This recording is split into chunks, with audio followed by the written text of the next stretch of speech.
Take a moment. Let the noise of the modern world fall away. The hum of traffic, the glow of your screen, the comforts of your bed. Imagine those slowly fading into the background. Now picture a different place. The air is colder here. Not the chill of winter, but the damp, mineral-heavy cold of deep stone. Overhead, a gray sky hangs heavy with clouds, and underfoot, the earth feels alive in a different way, ancient, breathing, and watching. We're heading back to the heart of medieval Europe. Not to the grand castles or bustling markets, but far beneath them. Into the narrow veins of mountain rock where entire lives were spent in darkness. The Alps hold secrets far older than any border. And inside them, men dug for copper, silver, and salt driven, not by greed, but by necessity. This was no place for glory. It was a place for survival. In this quiet journey, we will explore a day, though for many it was a lifetime, inside the German mines of the Middle Ages. We'll descend the shafts, walk the damp corridors, and meet the men and women who lived and died in these spaces. We'll learn about the superstitions they carried, like lanterns, through the dark. We'll hear the silent echoes of collapses, the whispers of spirits in the stone, and the steady rhythm of picks against walls that had already claimed thousands. So close your eyes, if you wish. Let yourself drift into the dark. The story is just beginning. And it begins with a rope, a shaft, and the sound of your breath echoing against wet rock. Chapter 1. Lowering into the earth by rope. Imagine yourself standing at the edge of a dark hole in the ground, barely more than a meter across. The wind is still. A cold mist clings to your clothes. You feel the rough hemp rope in your hands, thick and slightly damp. It smells faintly of mold, and somewhere far below, you hear the faint splash of dripping water echoing through stone. This is your way down. There are no ladders, no stairs. Only this single rope, fraying at the edges and slick with use, looped around your body and tied with a knot that was never really meant to hold human weight. You take a breath. It is your first breath of many today, but the last one in open air. A man above nods and slowly begins to lower you in. There's no harness, just your grip and gravity. Inch by inch, the daylight shrinks. You feel the cold stone walls brushing your arms, then your shoulders, then your face. The world narrows to a circle of fading sky. Medieval German mines were not wide tunnels with lamps and support beams. They were shafts, narrow vertical corridors dug deep into mountain rock by hand. Some were so tight, grown men had to twist sideways to fit. A descent could take half an hour or more, depending on the depth. The air grew steadily colder. Moisture clung to everything. Your fingers ached from holding on. And below, there was nothing to greet you but darkness and the smell of earth long undisturbed. This was how every day began. The miners were mostly peasants from surrounding villages, men whose farms could not sustain them through winter. Working underground was dangerous, but it paid just enough to keep families alive. So they came, again, generation after generation. Sons following fathers into the same narrow holes. No formal training. Just instructions shouted over the wind. Hold tight, don't slip, and never trust the rope too much. If you looked down as you were lowered, you might catch glimpses of others below. Oil lamps swaying, faces lit from beneath. Hollow eyes looking up, waiting for you. The sounds of labor traveled strangely in the shaft's picks striking rock. Distant coughing, sometimes singing in low, trembling tones to pass the time. It wasn't cheerful, but it was a rhythm, and in these tunnels, rhythm was everything. There were no helmets, no gloves. Just wool caps, leather aprons, and the thick calluses earned from years of handling stone and rope. Men often arrived at the bottom scraped raw from brushing against jagged walls. Bruises were common. Blisters tore open from friction. The older miners barely noticed anymore. Sometimes the descent didn't go as planned. A frayed knot could slip. A weakened rope could snap. And when that happened, there was no sound but the brief echo of panic, and then silence. No alarms, no rescues, just one less man at the bottom that day. The others might murmur a prayer to St. Barbara, the patron saint of miners, but then they would return to their work. They had to. The mine never stopped. In certain towns like Goslar or Freiburg, the mines went down hundreds of meters. Some were so deep that the lower shafts were cut off from fresh air. Men carried small canaries in cages, watching for signs that the air might be turning foul. But in many places, not even that warning existed. Breathlessness could come on suddenly, a tightness in the chest, then dizziness, then collapse. And still they came, lowered one by one, day after day, into the cold open mouth of the mountain. The descent was not just physical, it was symbolic, a shedding of the surface world. Up above, the world moved on, carts rolled, bells rang, fires burned in hearths. But down here, everything was still, time thickened, hours blurred. And all that existed was the steady sound of breath, the faint creak of rope, and the growing certainty that the earth did not care if you ever climbed back up again. And so you go deeper until the air feels too heavy to breathe, and the light from above is nothing more than a memory. Your feet finally touch damp rock. Your boots sink slightly into muddy ground. Around you, the walls pulse with moisture. You hear a low hum, the sound of men already at work. The rope above is pulled back up. It sways once, then disappears into the dark. You are now officially a miner. You stand there for a moment, not because you want to, but because your eyes need time to adjust. The lanterns down here are few and far between. Most light comes from small open flames placed in niches along the wall, flickering weakly against the damp stone.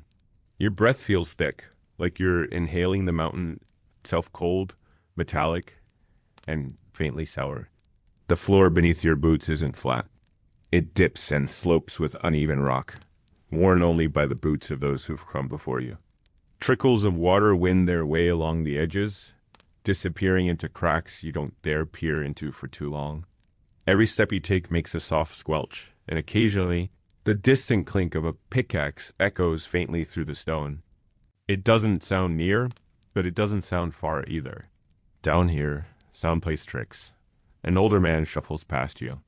His beard is streaked with soot, and the whites of his eyes are stained gray. He nods without speaking and keeps walking, a small leather pouch of tools hanging from his belt. There's no chatter among the workers. Conversations are sparse. Not because they're forbidden, but because most men down here have little energy left for words. You're pointed toward a side tunnel, barely wide enough for one man. Someone hands you a small tallow lamp. It smells faintly of sheep fat and a crude iron pick. That's all you'll need, they say. For now, the shaft narrows as you move forward. The air is stagnant. Your shoulders brush against wet stone. You can feel the cold seeping through your clothes. These are not modern conditions. There's no reinforcement, no railings, no protective clothing. Just you, the stone, and the tools in your hands. You realize that if something shifts overhead, if a single crack propagates in the wrong direction, there's no place to run. No time to react. The mine isn't a room. It's a trap that just hasn't sprung yet. And yet, despite the danger, there's a rhythm to the place. A strange, uneasy calm. Everyone has their task. Some chisel. Some carry. Some simply sit, resting their bodies while their minds drift somewhere far, far. There's an order to it, a quiet acceptance that this is the way of things. You get the sense that for many, the mountain has become more home than the village ever was.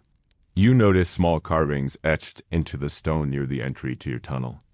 Tiny crosses, dates, initials. Someone has marked this spot perhaps long ago, maybe to honor a friend, or maybe just to remind themselves that they were here, that they mattered. You run your fingers over the rough edges. It's dry now, but you can tell the marks were made with care. There's something sobering about that. Further along the shaft, a boy no older than 13 sits with a basket in his lap, sorting small chunks of ore.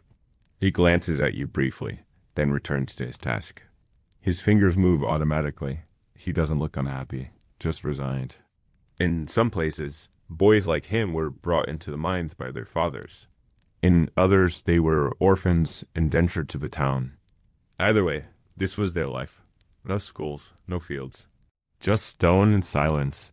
Above you, faint drips of water fall at irregular intervals, tapping the ground like a slow, patient metronome. The ceiling is low. You have to hunch slightly as you walk. Your lamp flickers, casting shadows that stretch and bend unnaturally against the walls. For a moment, you feel as if you're not alone. Not in a normal sense, but as if the mountain itself is watching, breathing with you, weighing your presence. It was a common feeling, historically. Miners often spoke of the mountain as a living thing, temperamental, powerful, and easily offended.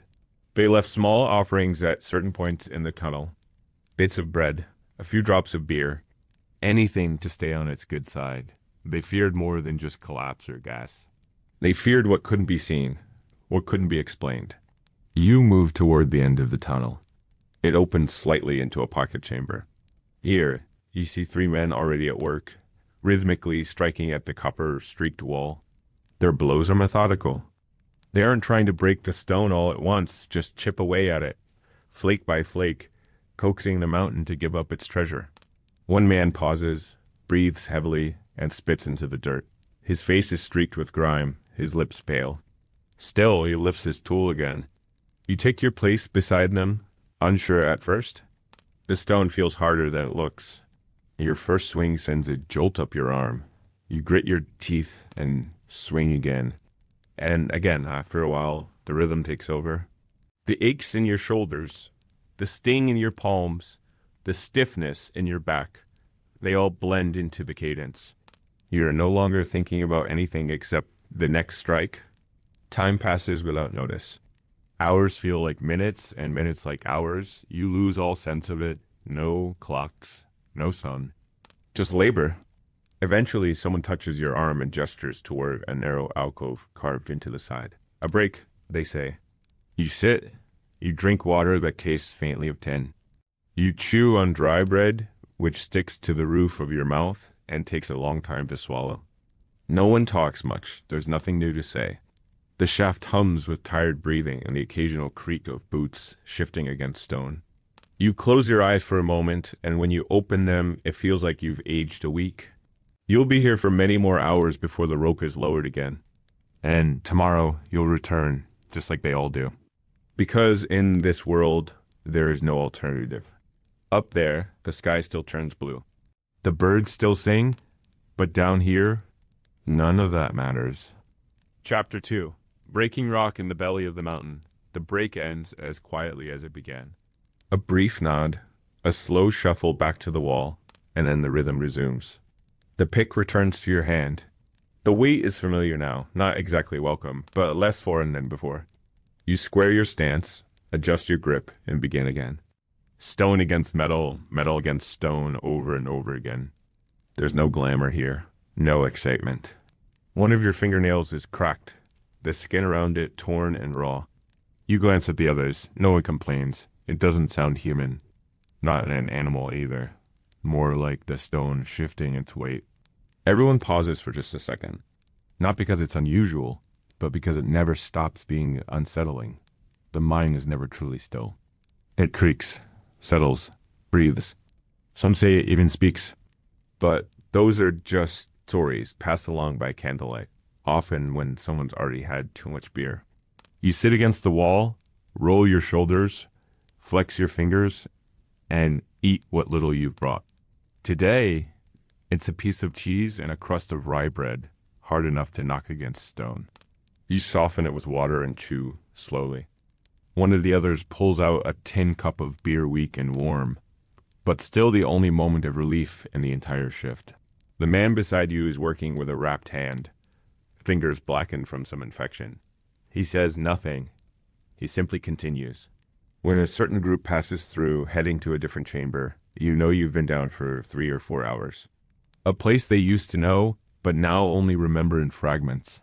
They say the stars feel distant, that the sky feels too open, that the wind makes them nervous.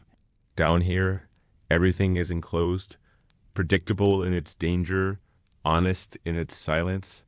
When the lamps start needing more tallow, you know the day is drawing long. You've found a copper vein, or at least the edge of one. No cheers, no excitement, just renewed effort. The foreman may mark the spot later. Maybe it'll be expanded tomorrow. Or maybe they'll decide it's not worth the risk and block it off. You don't get to know. You just keep digging. And when your body begins to shake slightly, whether from cold or fatigue, you know it's nearly time to be pulled back up. And because the rope hasn't been lowered yet, no trace of the gleam that copper will one day carry in a merchant's hand or a coiness edge. Just picks, hammers, and the will to endure. He's come to tell your group that a new shaft has been opened nearby, and a few men are to be reassigned. A few flakes at a time, never in satisfying chunks.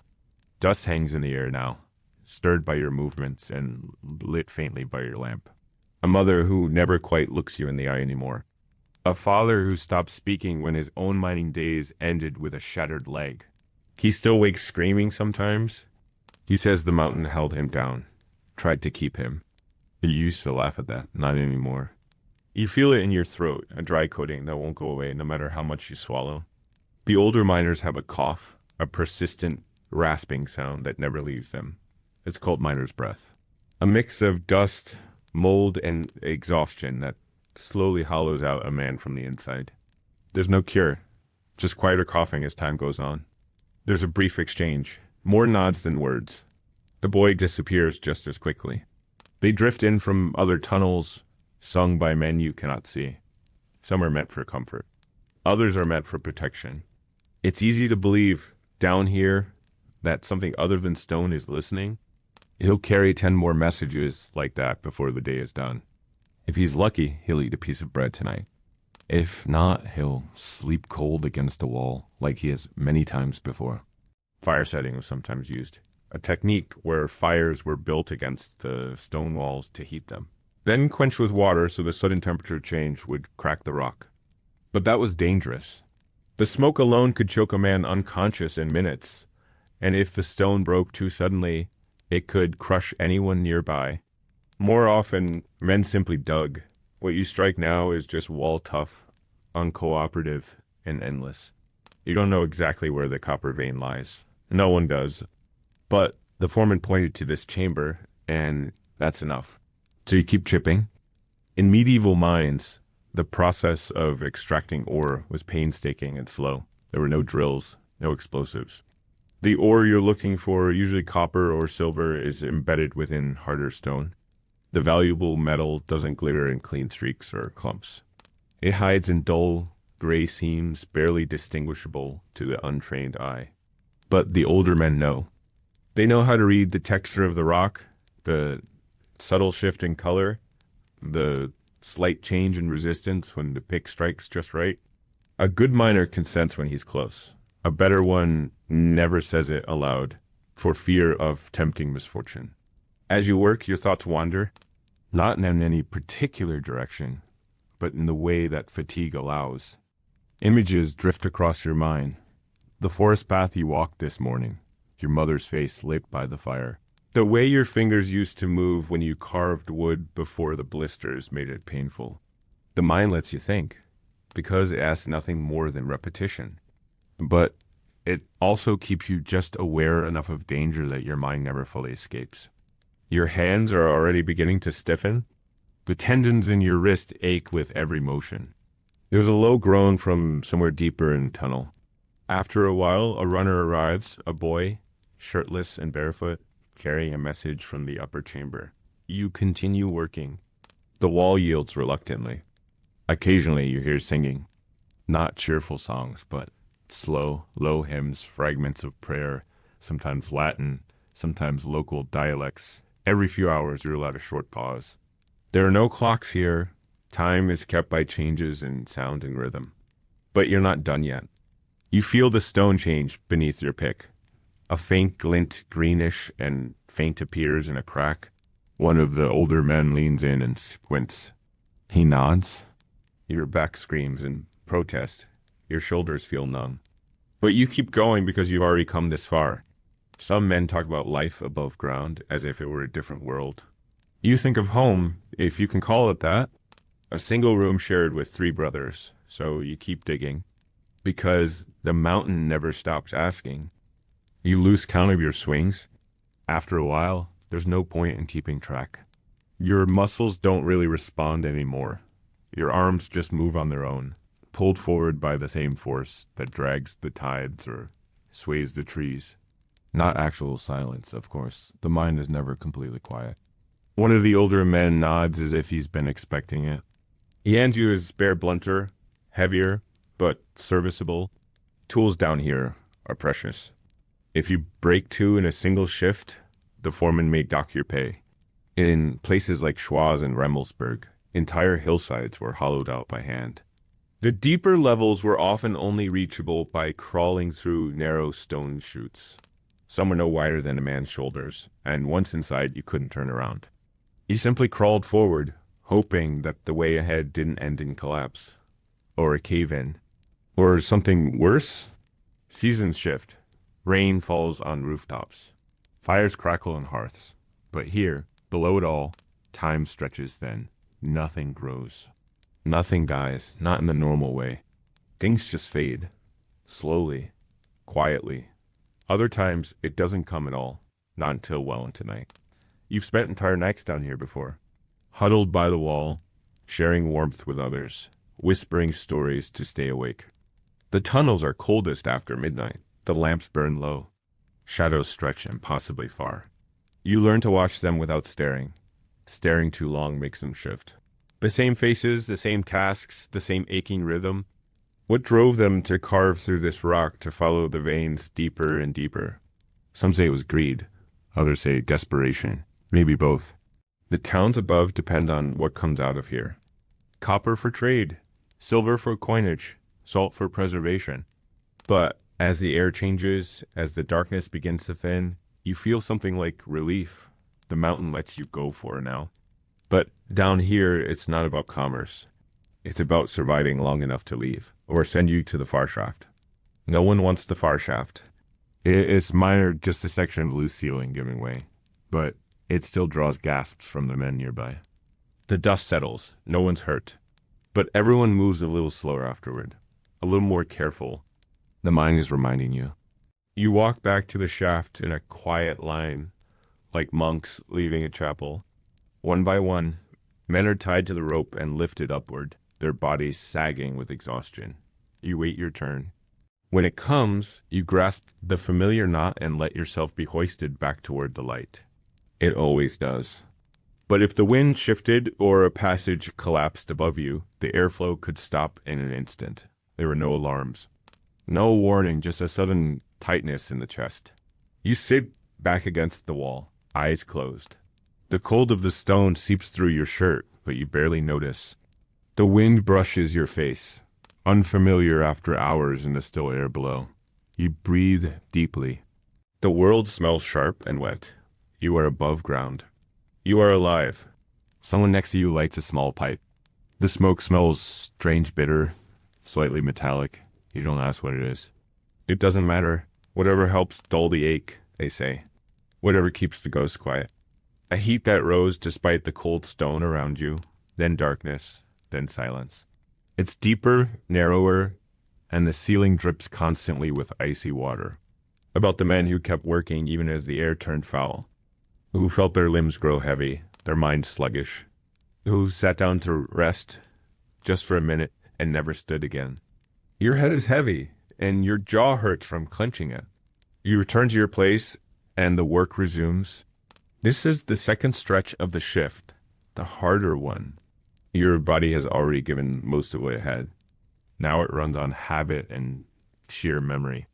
You don't think about pain anymore. You think about when the rope will come down. Some were found hours later. Others never were. Their names were scratched into stone walls as a kind of tribute, but most of the time they were simply replaced. The mine didn't mourn. No one talks much about what happened there last winter. Just that they found a man face down in a slurry, his lamp still burning. There are always the distant coughs, the murmurs of shifting earth, the soft splash of dripping water, but between those, there's an emptiness that creeps into your bones. But it does the job, and that's all that matters. It's filled with ore fragments, heavy, damp, and streaked with dark green veins. One of the boys limps slightly. The other has a smear of dried blood on his chin, probably from biting his tongue. They don't stop. They just pass through, eyes blank. You wonder how long they've been down here. Days, weeks. Their skin is the same color as the stone. Time slips again. Your fingers are numb now, and your shoulders have turned into aching blocks. The copper seam expands slightly, revealing more of itself in jagged, reluctant angles. A small reward, maybe, enough to justify a day's worth of pain. You begin to understand why so many miners become religious, or superstitious, or quietly mad. It's instinct, not will. The same rhythm, the same sound, over and over. That's the way it works down here. If you think too much, your mind breaks before your body does. There's something about the silence between strikes that becomes louder over time. Your pick breaks. The head cracks near the base and slips slightly. You stop, say nothing. You return to your work, adjusting to the new pick. It feels unbalanced, like wielding a crooked branch. A cart rolls by behind you. It's a crude wooden thing, pushed by two boys who can't be older than 12. The mine in the Alps was never just one place. It was a network miles and miles of shafts, tunnels, and chambers. Not every shaft had air. The deeper ones often required ventilation tunnels to be dug by hand, or wooden bellows operated by men topside. You've heard the stories. Everyone has. You take another break, this one unspoken. Your body forces it on you. Somewhere far above, the world is changing. You wake slightly, unsure if you ever truly slept. It's not always predictable. Sometimes it arrives early, a mercy. You wonder for a moment about the men who dug the first tunnel. A small collapse shakes the far end of the chamber. Dust fills the air instantly. You throw an arm across your face, coughing. Finally, someone shouts. It's faint, but you recognize the word. The rope is coming down. The return begins. The ascent is harder than the descent. Your body is heavier now, filled with the day's pain. You emerge into twilight. The sky is dull with evening cloud. Your eyes squint against the fading light, and in a few hours you'll sleep, briefly, and then it will begin again. Chapter 3. The Collapse of the Goslar Shaft Segment 1. The town of Goslar sits nestled at the northern edge of the Harz Mountains. Its half-timbered houses and cobbled streets often dusted with the soft fog of early morning. Today, it's peaceful. Children run between doorways, goats bleat from behind wooden fences, and smoke curls lazily from chimneys. But in the hills beyond the town, a much older rhythm beats beneath the soil. It begins before dawn, like most things in mining do. Men rise in silence, washing their faces with water cold enough to sting. They eat quietly. They eat it all and walk together along the path toward the shafts. Their boots crunch against frost-stiff earth. The mountain waits. The Goslar mines, particularly those in the Remmelsburg Massif, have been worked for centuries. Some say the hill bleeds silver. Others say it's cursed, a place that was never meant to be disturbed. By the early 1200s, the mine is one of the richest in the region. Veins of lead, copper, zinc, silver, all clawed from the rock by the hands of men too poor to say no. This morning, the shaft entrance is slick with moisture. It rained through the night and water has found its way into every crack and corner. The ropes are damp. The wooden supports creak with added weight. But work must go on. There is no room for delay. The smelters wait for ore. The townspeople wait for wages. One by one, the men are lowered in. It takes nearly an hour to get the full crew into position. Down below, the air smells wrong. Not foul, exactly, but heavy, muffled, as if sound itself is being pressed down. The walls drip steadily. Pools gather where the floor dips. Some mutter that it's a bad sign. Others say nothing and take their places along the tunnel walls. The Remmelsburg mine, like many of its time, is a maze. The deeper you go, the older the rock becomes. The older the shafts, the more fragile their bones. In this particular section, an eastern corridor nicknamed the Serpent's Neck, the beams were reinforced 2 winters ago, after a partial cave-in, but timber warps.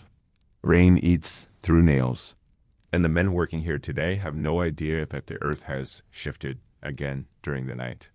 One of them, a man named Dietrich, pauses mid-swing. He listens. It's something he's done all his life.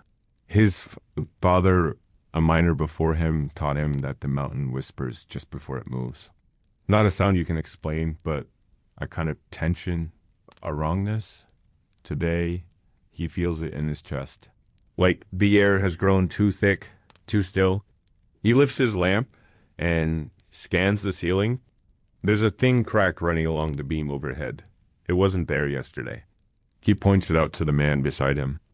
They speak in hushed tones. A third joins them. They decide to report it just in case. But the foreman is 2 chambers away, and the tunnel between them is narrow. Dietrich sets off, leaving the others to keep working. He doesn't make it halfway.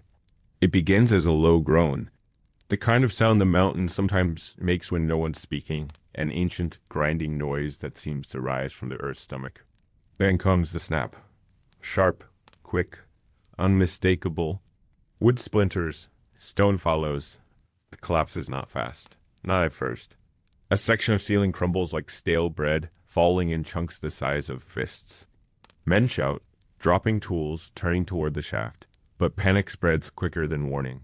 A support beam gives way with a scream of metal. Then the ground itself shifts. Within seconds, the corridor is filled with dust. Vision vanishes. The lanterns are snuffed. Somewhere to the right, someone cries out and is cut off mid-word. Another tries to run but stumbles over the debris. The roof doesn't fall in a single motion. It comes down in waves. Each one heavier than the last. Above ground, no one knows what's happened. The rain has started again, light but steady. The trees sway. Birds take off from the treetops. A child near the shaft entrance notices that the rope has gone slack too quickly. He tells his uncle, a former miner now lame in one leg, who stares at the rope for a long time without speaking. Down below, it's chaos in slow motion. Dietrich is alive, barely. A beam lies across his legs, pinning him to the stone. Dust fills his mouth, and every breath burns. He can't see. He can't hear, but he's conscious. For now, others are less lucky. 3 men at the far end of the tunnel were closest to the initial collapse. When the ceiling dropped, they were buried instantly. One had no time to turn. Another reached out, but no one was near enough to pull him. Their names will be remembered, briefly, then lost. The mine's alarm system is primitive, 2 long pulls of the rope, then 1 short. When the signal finally reaches the surface, it's already too late for those inside. But the rest of the town gathers. Men, women, children, all crowded around the shaft. The foreman shouts for silence, then for volunteers. They lower ropes. They bring shovels. Some descend. Others begin digging from the sides, trying to reach the blocked corridor from above. But the rock is too unstable. Every stroke risks more collapse. The rescuers move carefully, slowly, praying that no second wave follows. Inside, hours pass. Dietrich fades in and out. The tunnel is black, save for the occasional flicker of a flame carried by one of the surviving lamps. Air grows thin. The men huddle together, pressing cloth to their faces, trying to breathe. At long last, the rescuers break through. A hole the size of a man's shoulder opens at the far wall. Voices cry out. Hands reach through. Some of the trapped are pulled free, eyes wide with shock. Others are unconscious and must be carried. Dietrich is among the last. His legs are shattered. He will never walk again. But he survives. 7 men do not. Their bodies are recovered slowly, one at a time, each placed on a wooden board and hauled to the surface. The town gathers in silence. There is no ceremony. Only the quiet laying out of blankets. The names are written down. But no markers are carved. Wood is scarce. Stone is needed for rebuilding. Later, children will hear stories about the day the mountains swallowed the men. Some will say it was the fault of the rain. Others will whisper of angry spirits disturbed by greed. But the truth is simpler, colder. The beam was old. The wood was rotting. The signs were there, but the mine was hungry, and men have never been good at saying no. In the weeks that follow, work resumes. The shaft is cleared. A new support is built. The ore must be extracted. The town must live. And so the rhythm continues. The week after the collapse, life in Goslar returns to a fragile sense of normal. The mine, astonishingly, reopens within days. Not the exact tunnel that fell, of course, that one remains sealed off. A scar in the dark, but nearby chambers resume operation. There is ore to move, there are orders to fill. In many mining families, when one man falls, a younger one takes his place without question. It's not a matter of bravery or tradition, it's necessity. A day not worked is food not bought, so boys lie about their age. Miners whisper of what was heard just before the stone fell. The older men remember stories told by their fathers of creatures that lived inside the rock, who hated the sound of picks and shovels. Kobolds, they're called, a pale figure near the tunnel mouth, gone in an instant. He tells the story over tankards of thin beer, his eyes wide and voice hushed. Some scoff, others cross themselves.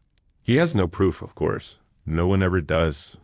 Little men, neither demon nor man. There are no headstones, just simple wooden stakes, soon to rot in the rain. A priest says a few words. The families listen, standing in the mud.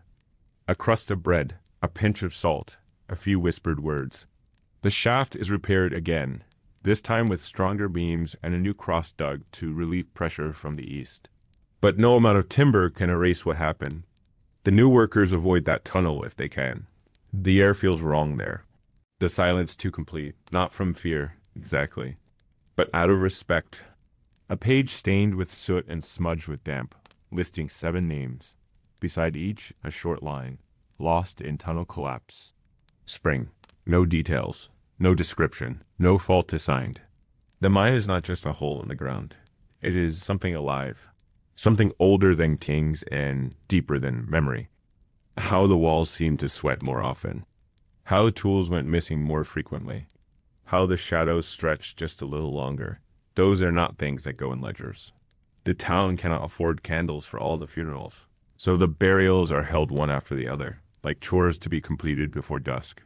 Who twisted tunnels, moved tools, and punished greed? Most laugh about it in the daylight, not pain, not memory. Just the echo of a groan and a stone. But down below, when the lamps flicker and the air grows still, laughter turns to silence. Not the groan of wood or the crack of rock, but something else. More shafts are dug. The ropes are replaced. The picks sharpen. Young hands grip the wood and descend, just like those before them. A low hum, a breath that came from inside the walls. Some say it was the mountain sighing. Others say it was the spirits, angry again. Mothers look the other way. And foremen pretend not to notice when the face beneath a helmet seems too smooth, too small. Others are old enough to know that one day they might stand on the other side of the hole. The mountain is still there. The ore is still needed. She unwraps it gently. A loaf of rye bread, still warm from her oven. She places it at the entrance of the tunnel, just beyond the first beam. A gesture, not to the miners, but to the mountain. To whatever watches from behind the stone. It's not a payment, more like a request. Let the others come home. The miners return to their routines, carrying the knowledge of what happened without speaking of it aloud. To do so would be to invite it again. A few weeks from now, one of the dead men's sons will be lowered into the shaft for the first time. His boots won't fit quite right. His hands will blister within the hour, but no one will say he's too young. Not here. The silence of the dead is no match for the demands of silver and copper. Dietrich survives, but only just. They carry him out on a plank of fir wood, wrapped in blankets, his skin pale and his eyes sunken. His legs are too mangled to save, and so the local barber surgeon amputates both below the knee with a crude saw and a leather strap clenched between his teeth. The house he returns to is barely large enough for one man to sleep comfortably, and now it must hold a man who can no longer walk. His wife finds work mending linens. His sons begin going into the mine, far earlier than planned. This is not unusual. Injuries are common. So, our replacements. The shaft that collapsed was eventually shored up and cleared. Not out of respect, or because it led to a rich pocket of ore. The new beams came from trees felled upriver, carried down in the spring thaw. No one speaks about the crack that ran across the roof beam. No one asks why it was missed. The records show the names of the men who died, but only in the ledgers of wages unpaid. In the quiet corners of the tavern, though, the stories persist. Goslar, like many mining towns, is full of superstition. One old miner swears he saw a shape moving just before the collapse. In the churchyard, 7 mounds of earth mark the men who didn't return. Children peek from behind their mothers' cloaks, watching the shovels work. Some are too young to understand. The collapse becomes a point in memory, but not an interruption. One morning, a woman comes to the shaft with a bundle under her arm. This practice is not uncommon. All across the Hartz Mountains and beyond, miners leave little offerings at the start of their shifts. Months pass. In the archives of Goslar, years later, a record still exists. What doesn't appear is the story of how the mountain changed after that day. The mine continues. Always, a new group is trained. The copper veins run deeper now, but every now and then, when the wind is just right and the air carries the scent of rain-soaked soil, an old miner might glance toward the hill and feel something shift behind his ribs. He won't mention it. He'll just grip his pick a little tighter and keep working. Chapter 4. The poisonous breath of the mountain segment, one long before science had words like methane or carbon monoxide. Miners knew that sometimes the mountains simply stopped letting them breathe. It could happen at any depth, though most often it came in the deepest shafts, those remote chambers, where the light barely reached and even the strongest men walked slower. The danger had no shape, no sound. It crept in slowly, unnoticed, until it was far too late. A man would feel tired, then dizzy, then suddenly, as if swallowed by the air itself, he would fall. They called it bad air. In German, the term was Schlagwetter, a foul mix of gases that could not be seen or smelled, but could kill with terrifying efficiency. Some described it as the mountain's breath turning sour. Others said it was the punishment for digging too deep, for taking what was never meant to be touched. There were many types of dangerous gases lurking in these mines. Some were explosive, others suffocated. A few simply displaced the air altogether, leaving pockets where fire would vanish and lungs would empty themselves in silent panic. None of it was understood in the modern sense. The miners knew only the symptoms and the silence that followed them. Imagine you're working in a narrow side tunnel deep inside the Rummelsburg complex.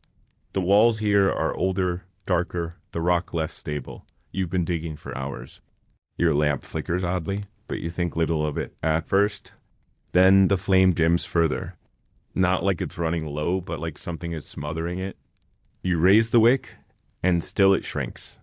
That's when the older man beside you mutters a prayer under his breath. You don't ask why. You already know. The lamp is telling you something. It's dying before you do. The deeper you go into the mine, the more precious fresh air becomes. There are no fans, no electric pumps, no forced ventilation systems. Just carved air shafts and the hope that nature will cooperate. In winter, the cold air above sometimes helps push fresh oxygen down. In summer, the air grows sluggish, stale. And when the winds shift or a tunnel collapses, sealing a passage, the balance is broken. Breathing becomes a struggle. The silence grows thicker. Sweat beads on your neck, not from heat, but from something harder to name. Many of the men carry simple tricks to test the air. Some bring small candles, watching the flame closely. Others use birds, canaries, larks, sparrows caged and quiet, their stillness more reliable than any tool. When the bird stops moving, it's time to leave, if you can. But not all shafts have warning. Sometimes it begins with just a headache, a pressure in the temples, a tightness across the chest. Then a sudden wave of fatigue deeper than sleep. Men sit down thinking they'll rest a moment, only to never rise again.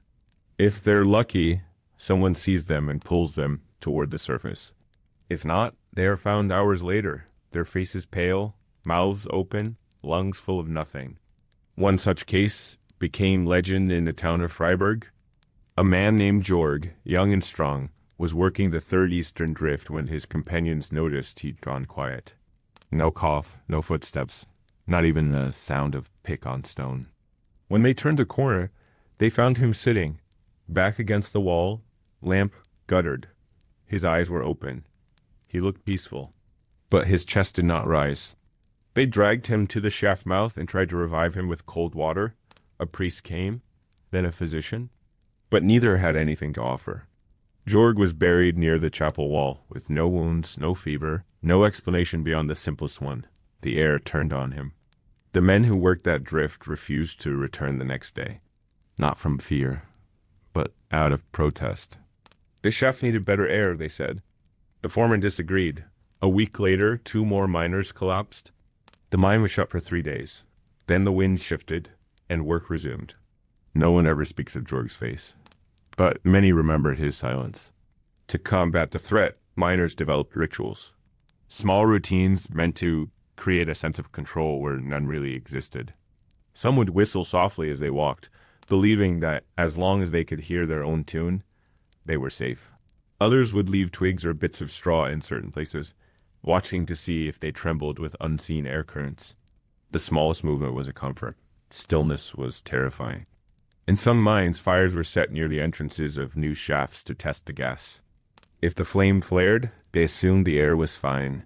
If it exploded, they cursed it and ran. These tests were crude, dangerous, often fatal, but they were better than walking blind into death. The worst part, some said, was that you couldn't smell it. You couldn't see it. You could be talking one moment, swinging your pick, laughing at some grim joke, and then, in the space of a breath, everything would go gray. One miner wrote a short note before his final descent, left tucked in a crack near the upper entrance. If I don't come back, let my son stay in the smithy. No one knows his name now. But the note is still there, faintly carved. The letters worn by time and moisture, breathing is something we take for granted. But down here, it becomes an act of defiance. A daily gamble.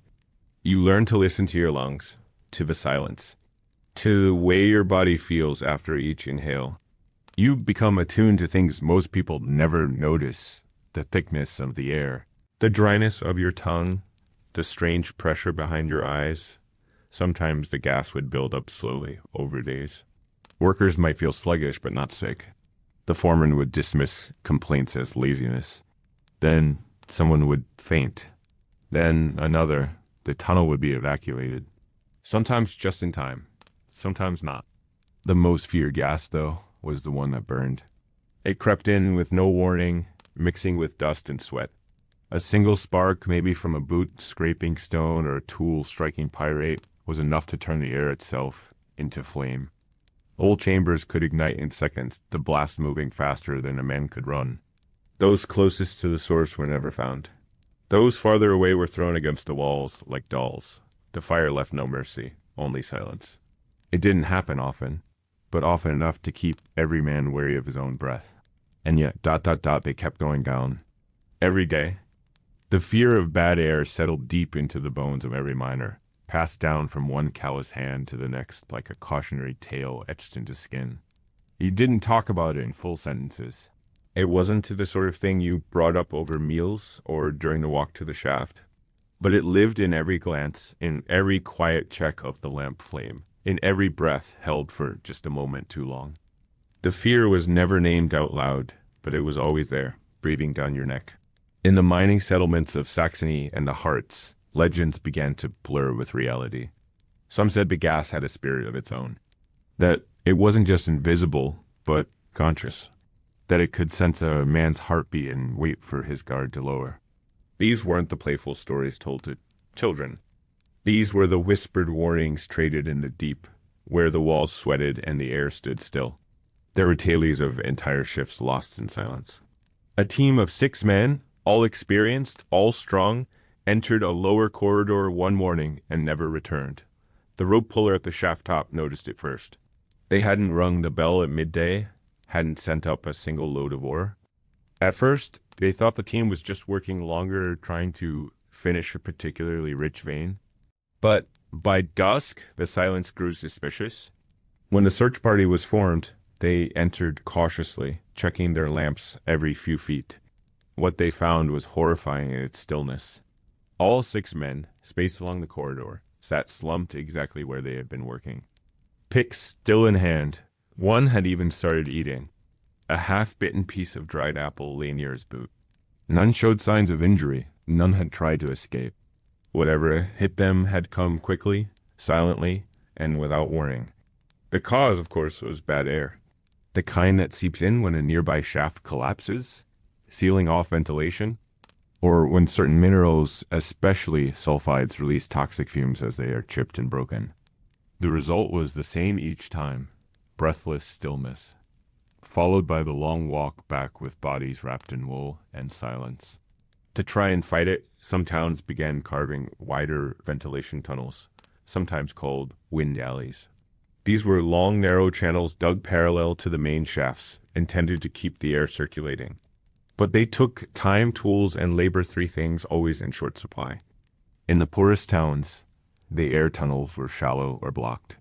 In wealthier ones, they worked better, but not always well enough.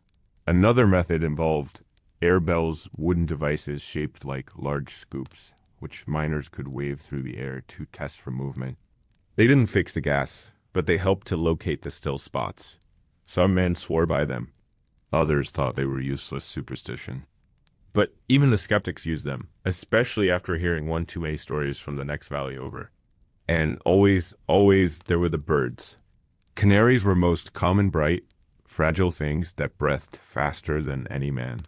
They were kept in small cages slung from belts or placed in carved alcoves near where work was being done. A quiet bird was a warning. A fallen bird meant run. It was grim but effective. The men grew attached to them, named them, talked to them. Some claimed the birds could sense when the mountain was angry. One story told of a bird named Bruni who had saved a dozen men by collapsing suddenly just before the air turned. They buried Bruni near the shaft, and every miner who passed left a pebble or a flower. The grave still exists somewhere in the woods above Freiburg, though the wooden marker has long since rotted away. But even with the birds, even with the bells and the tunnels and the prayers, the gas still came. Not every day, but often enough to remind you. It shaped how miners moved. They avoided whistling too loudly in certain places, afraid it would stir the air wrong. They didn't run. Running used too much breath. And they always stayed alert for signs: burning eyes, sudden headaches, dry mouths, the trembling of a flame.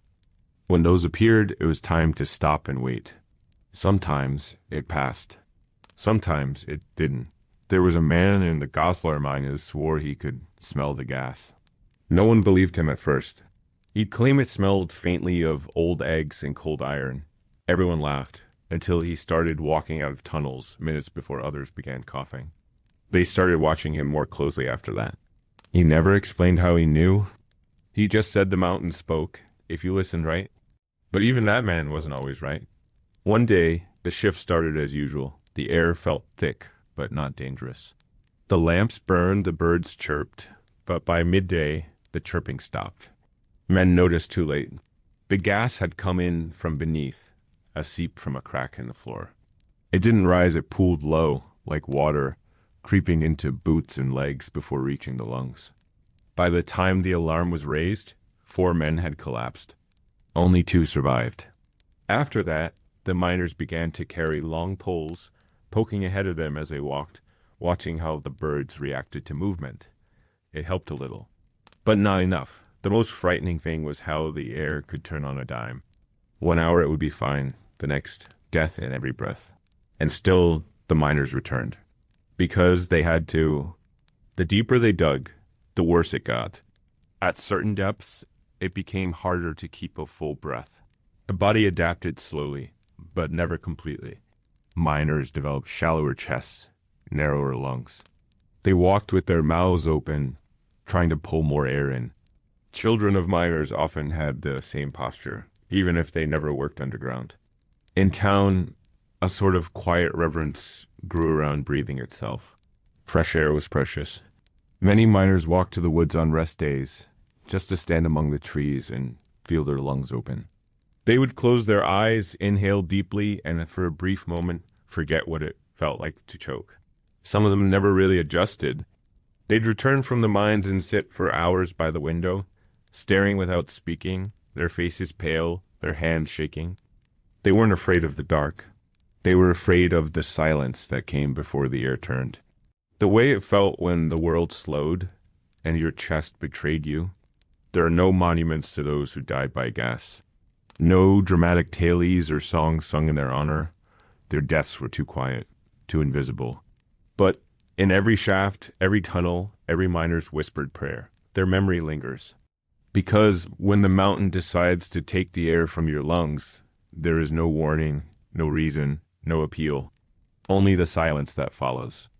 Chapter 5, Hauling Ore on Broken Backs. Segment 1, when most people think of mining. They imagine the digging, the pickaxes, the chiseling, the slow carving of stone from stone. But that's only half the labor. The other half begins once the ore is freed. Every chunk of copper or silver must be moved. The air is thin, and the ground underfoot is slick with moisture and mud. You've spent hours breaking apart the rock, hammering at veins of metal with your pick, until your fingers trembled and your arms felt hollow.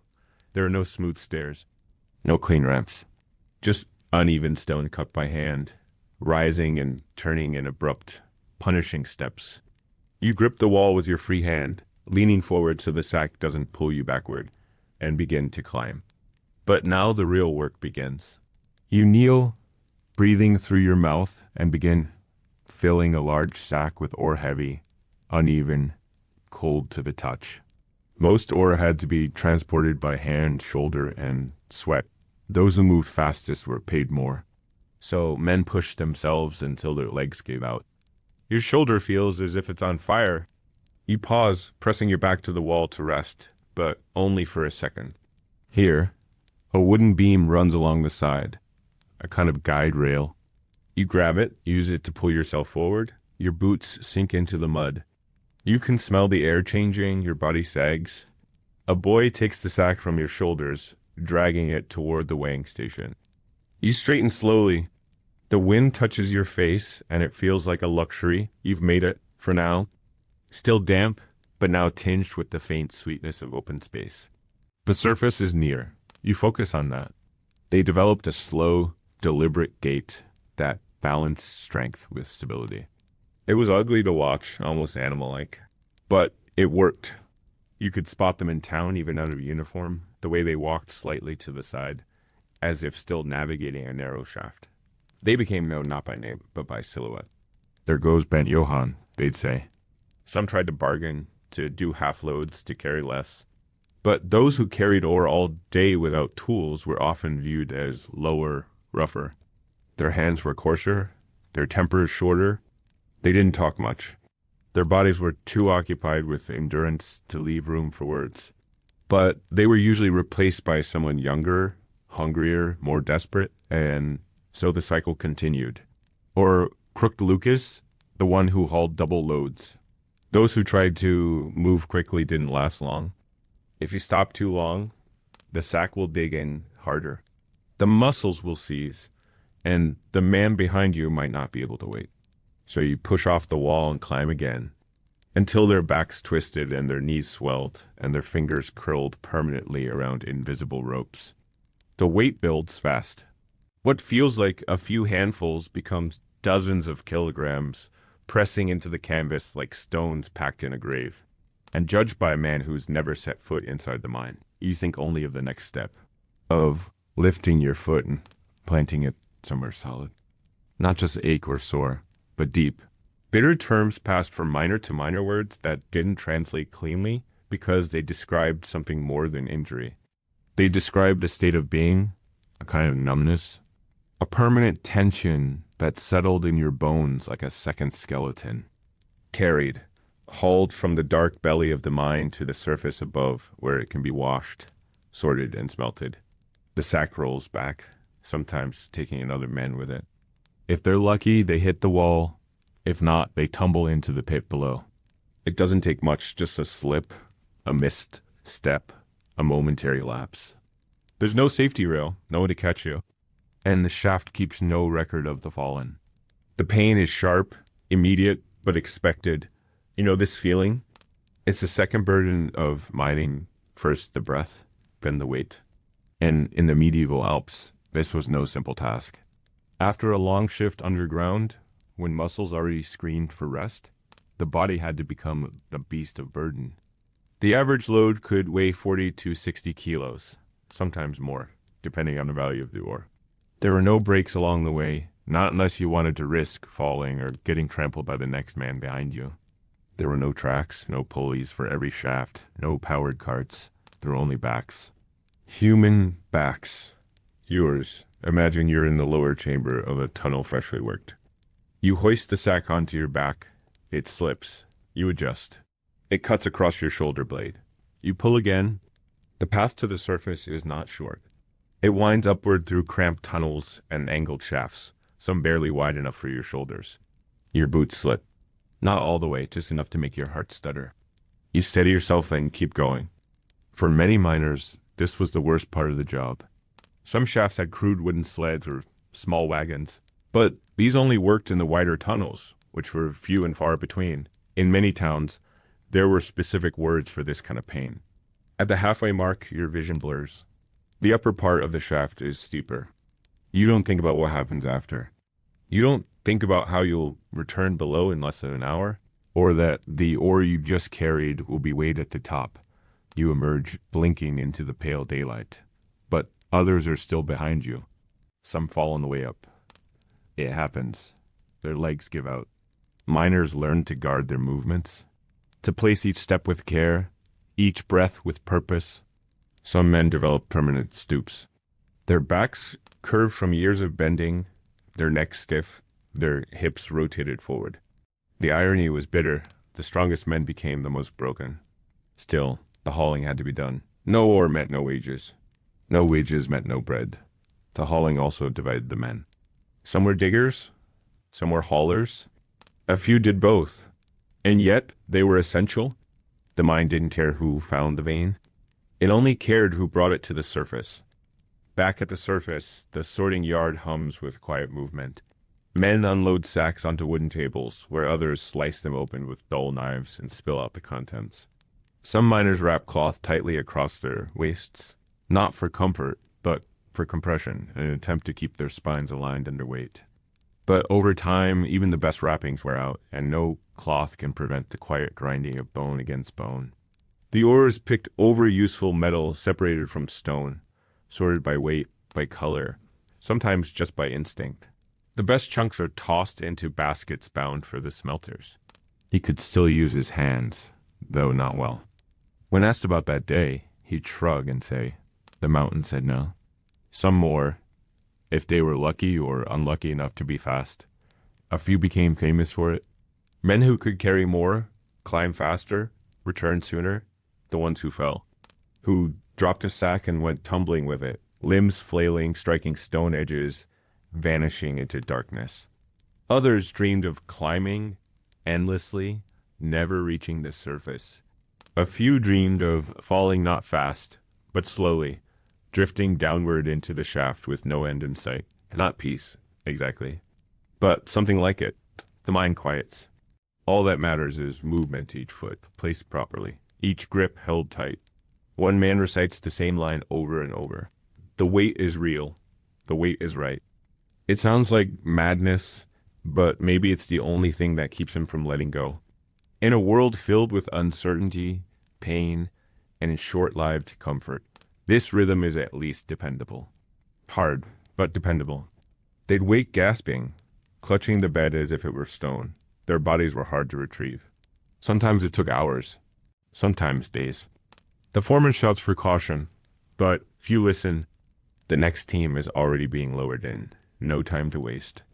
The smelters want their copper, and the barons want their silver.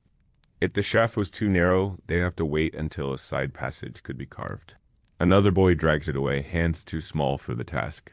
You stretch your arms, roll your shoulders, and breathe. The deeper mines had entire routes built just for retrieval. Grim hallways meant only for carrying the dead or broken to the surface. They were given nicknames, mostly half-mocking, like Ox Franz or the Mule of Marienburg. Others spat on the stone as they passed, a crude warding off of bad luck. Their shoulders bulged unnaturally, one higher than the other. Collarbones jutted forward at odd angles. Their bodies adapted not toward strength, but toward imbalance shaped by repetition rather than design. Another load waits below. The rhythm returns, step by step, breath by breath. You find your way into the same narrow tunnel. The sack is filled. The weight shifts against your back. Familiar now, almost comforting in its consistency. In the bathhouses, you could tell the haulers from the diggers just by the way their arms hung when relaxed. One always drooped lower. A few would whisper apologies to the walls, just in case. But even those men broke eventually. Knees gave out. Hips failed. Joints locked permanently in place. The rest may be washed and used for lesser materials or cast aside entirely. He hauled more ore in a week than some did in a month. Broad as a door frame and silent as a tree stump, he moved like a machine. No complaints. No injuries. Until one day, halfway up the shaft, he simply stopped, laid the sack down, sat beside it, and refused to move. They thought he was joking. But his hands were trembling and he couldn't stand. His legs had stopped listening to him. You don't get to decide. Once the sack leaves your back, your part is done. You stand nearby, stretching slowly, your back arching against the memory of the load. A boy brings water. You drink, trying not to finish it too fast. The well is far, and fresh water is limited. The taste is clean enough, but faintly metallic, like everything near the mine. You wipe your mouth and turn back toward the shaft. You have 10 minutes, maybe 15, before the next load. That's how the day goes, up and down, again and again. Most miners made this climb at least 10 times per shift. One such man was Joseph, a legend in the town of Altenburg. He never returned to the mine, spent the rest of his days in a small shed near the church, carving figures from pine wood. It was as simple as that. There were others, too, who didn't get a moment to sit. Superstition grew around these paths. Some men refused to walk through them even if it saved time. Hauling also left its mark in less obvious ways. Men developed thickened fingers with skin like bark. Even their dreams changed. Some would wake in the night feeling the pressure of a sack that wasn't there. You begin your next descent. The shaft is slick again. There's a strange kind of clarity that comes with this work. Some men mutter prayers as they climb. Others count steps. A few sing not loud, just low hums, more felt in the chest than heard. Above, the weather has turned. A light drizzle begins, soaking the entrance of the shaft, making the final step slick. Your load reaches the surface. You let it slide down your shoulder, wincing as it pulls at your sore neck. You have 9 more loads to carry today, maybe 10. You try not to think about it. You just walk back toward the rope. Chapter 6. The Water Curse, Floods and Drowning. There's a particular fear that creeps in during the springtime, not the fear of falling, not the fear of gas, but something colder, quieter, and much harder to stop. Water. In the mountain towns of medieval Germany, water was life. It turned mill wheels, softened ore, cooled forges, and fed the narrow fields perched along rocky slope. But in the mines, it was a curse, a persistent, creeping enemy that needed no strength, made no sound, and gave no warning. It slipped in through cracks, soaked through forgotten seams, and waited for the right moment to rise. Most of the mines dug into alpine or hillside terrain, where rain and snowmelt followed gravity's call down into the shafts. No matter how careful the miners were, the water always found a way. It seeped in through walls, pooled underfoot, and gathered in dark pockets behind layers of stone. On the surface, the weather might seem calm, but below, the earth would begin to change. And when it did, it often changed suddenly. There were rudimentary drainage systems, pits carved deeper than the working tunnels, channels gouged into the floor to guide the water away. Some shafts even had wooden pumps, powered by foot treadles or, in more fortunate towns, large wooden wheels turned by animals. But none of these methods were fast. None could match the speed of true flooding. You might be deep inside the mine when it starts, pick in hand, body bent forward. You notice first the sound, the faintest splash, a little thicker than the usual drip. At first, it seems normal. The mines are never dry. But the splash repeats, louder this time. Then comes the smell, not rot exactly, but a kind of churned up earth, heavy and raw. By the time you look down and see water racing across the floor, it's already too late to think clearly. The man beside you drops his pick. Another shouts something. a name maybe, or a curse, but the words vanish beneath the growing roar. Because when the flood comes, it comes fast. In the deepest shafts, it doesn't begin with a trickle. It's sudden, violent. A wall gives way or a blocked tunnel collapses behind a hidden reservoir. The pressure builds until the barrier can hold no more. Then release. Water explodes into the chamber like a beast unchained. It swallows light. It lifts ore carts.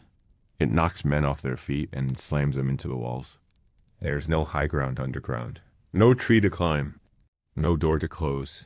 You run, but the water runs faster. Some shafts had alarm bells that could be rung to signal a breach, but not all. And even when the bell was sounded, only those nearest the rope had a real chance. The others deeper in had to find whatever tunnel rose even slightly. Some did, many didn't. There was one such collapse in the year 1261 near the mine at St. Andrewsburg. It had been raining for 5 days. The mountain trails turned to rivers. In town, the women lined their windowsills with cloth to stop the water from dripping in. In the mine, workers assumed the worst had passed. The drainage channels held, the sump pit at the base was emptying slowly, and the foreman gave the order to resume work. That morning, 30 men entered the mine. Only 18 came out. The flood began in a lower drift, where a small pocket of trapped rainwater breached a wall softened by centuries of erosion. One man was nearby. No one knows if he saw it before it hit. The rest heard the water before they felt it. But that sound, once heard, was impossible to forget. A roar from inside the stone, like the mountain was inhaling. The survivors told of running blind, of turning corners to find paths already submerged, of climbing over fallen beams and slipping on polished stone. They crawled, they screamed, they begged the air to hold as they swam through darkness. Some made it to a raised platform near the main shaft and waited. Others were dragged under. It took 2 days before the rescuers reached them. The water had risen halfway up the shaft. Pumps worked constantly, and buckets were passed hand to hand by villagers, women, and even children. Not because they thought they could stop the flood, but because doing anything felt better than listening to the stillness. When the shaft was finally drained enough to enter, they found the bodies where the water left them. One man clutched a cross. Another had tried to wedge himself into a tiny crawl space, away from the main current. Some were never found. The mud took them. After that, the shaft was renamed by the miners. Not officially, maps and records kept the old name, but among the workers, it became the throat, as in the throat of the mountain. A place where men were swallowed whole. Water wasn't always so violent. Sometimes it arrived slowly, a daily nuisance. You'd begin your shift with damp boots and end it with soaked legs. The constant wetness turned the wooden supports soft, encouraging rot. Mushrooms grew on the beams. Mold thickened on the walls. Tools rusted overnight.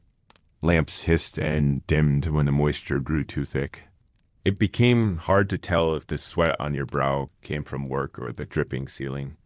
Miners developed methods for managing the wet. They dug shallow trenches along the center of the shafts. They built small stepping platforms on drier edges. Some even crafted crude leather overshoes, bound with twine and soaked in animal fat to keep the water out for an hour, maybe 2. But it was never enough. Every day ended with wrinkled feet, raw heels, and a chill that settled deep into the joints. Elderly miners often spoke of water as if it were alive. Not just a hazard, but a rival. They'd say things like, "The water's waiting," or "Don't trust the dry stones." They believed that silence meant water was planning its return. And they weren't wrong. In time, the presence of water underground became a kind of constant companion, a silent reminder that the mountain never really slept. Miners came to recognize its moods. Some days it dripped slowly, like a ticking clock, measuring each moment between collapses. Other times it vanished entirely, disappearing from the cracks and channels, a silence that made even the bravest men uneasy. Because when the water stopped without explanation, it often meant it was gathering somewhere else. Supervisors grew to respect these patterns, though rarely fast enough to prevent disaster. They began keeping crude logs, scratched notes on wood boards or pieces of hide recording when the water ran high, when the pumps struggled, when the sumps overflowed. But with no real tools to predict what would happen next, decisions were often left to gut feeling and whispered warnings. Some shops installed crude water wheels, designed not for power but for drainage. Men would push them in shifts, rotating giant wooden paddles that scooped water upward and dumped it into runoff trenches, leading to lower pits. It was backbreaking, endless work, and the men tasked with it were called water beasts in some towns. They did not dig. They did not carry ore. Their job was to move the mountain's tiers from one place to another all day long. You might find them deep in a shaft, soaked to the waist, pushing beams thicker than their own torsos. Boots slipping on algae-covered stones, teeth gritted against the cold. Their skin grew pale from lack of light, their hands wrinkled and cracked from endless wet. They rarely spoke. There was little to say. Their entire world was the creaking wheel, the splash of discharge, and the shiver in their bones. But they were essential. When they stopped, the mine filled. There was one winter when all the wheels froze. In a tunnel just outside Clausthal, the temperature dropped so low that even underground, the water turned to slush. The wheels ground to a halt. The miners tried to break the ice with hammers to relight the fires near the shafts, but it was no use. By dawn, the lower levels were submerged. Whole sections of ore were lost beneath freezing black sludge. It took weeks to thaw, and even longer to make the space usable again.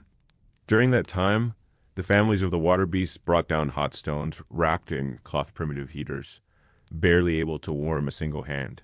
They were placed near the wheels or pressed into tired arms, shared without words. A few miners lost toes that winter. One lost both feet. But the mine remained open, and that was considered a victory. Children growing up in mining towns learned early that water was never to be played with. Streams were watched carefully. Sudden surges were treated as warnings. In the springtime, when snowmelt flowed down the hills, mothers kept their children indoors. Not because of surface flooding, but because a shift in water pressure could awaken sleeping pockets below. The mountain might groan days before water ever breached a wall. Folk tales emerged from these anxieties. Stories of water spirits creatures said to live in the underground rivers, jealous of the men who carved into their homes. One such spirit, called the Wassermadel in the Saxon dialect, was said to whisper through flooded tunnels. If a man heard her voice soft and sweet like a stream over stone, it meant the mine would flood before the week's end. No one could explain these stories, but few dismissed them entirely. In places where death was a daily guest, superstition made a strange kind of sense. Even the mine designs began to reflect this reality. Entrances were built higher on hillsides. Drainage shafts were dug before main tunnels. Side corridors were curved subtly upward, not for comfort, but to delay flooding. Every slope, every angle, was meant to give men just a little more time. Not enough to escape easily, but maybe enough to try. Of course, not all mines had these features. Poorer villages could only afford a single shaft, a few tools, and whatever labor was available. In these places, flooding wasn't just a threat. It was a guarantee, and every miner knew it. When it came fast. You could be eating a piece of cheese when the scream echoed down the tunnel. You'd drop it, stand, listen, then the water would hit your boots. Cold, strong, immediate. There was no time to think. You'd run, or you'd climb, or you'd die. Some miners wore ropes tied around their waists, trailing behind them through the shaft like tails. The idea was simple. If they were caught in a flood or a collapse, someone might follow the rope and pull them free. In practice, it rarely worked. The rope snagged, they snapped, or worse, they dragged others down with them. Eventually, the practice faded. And yet, certain traditions endured. In the town of Lautenthal, every new miner was given a candle during his first descent.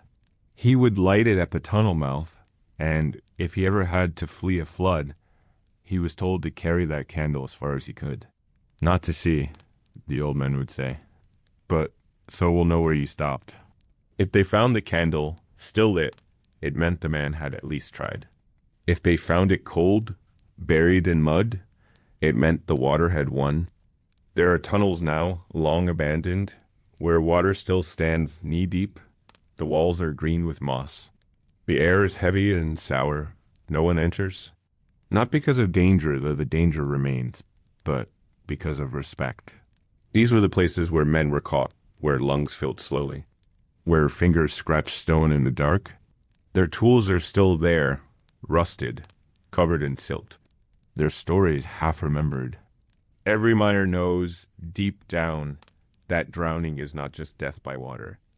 It is a silencing, a vanishing, no scream, no fall. Just a slow erasure, the weight of liquid memory pressing you into the earth.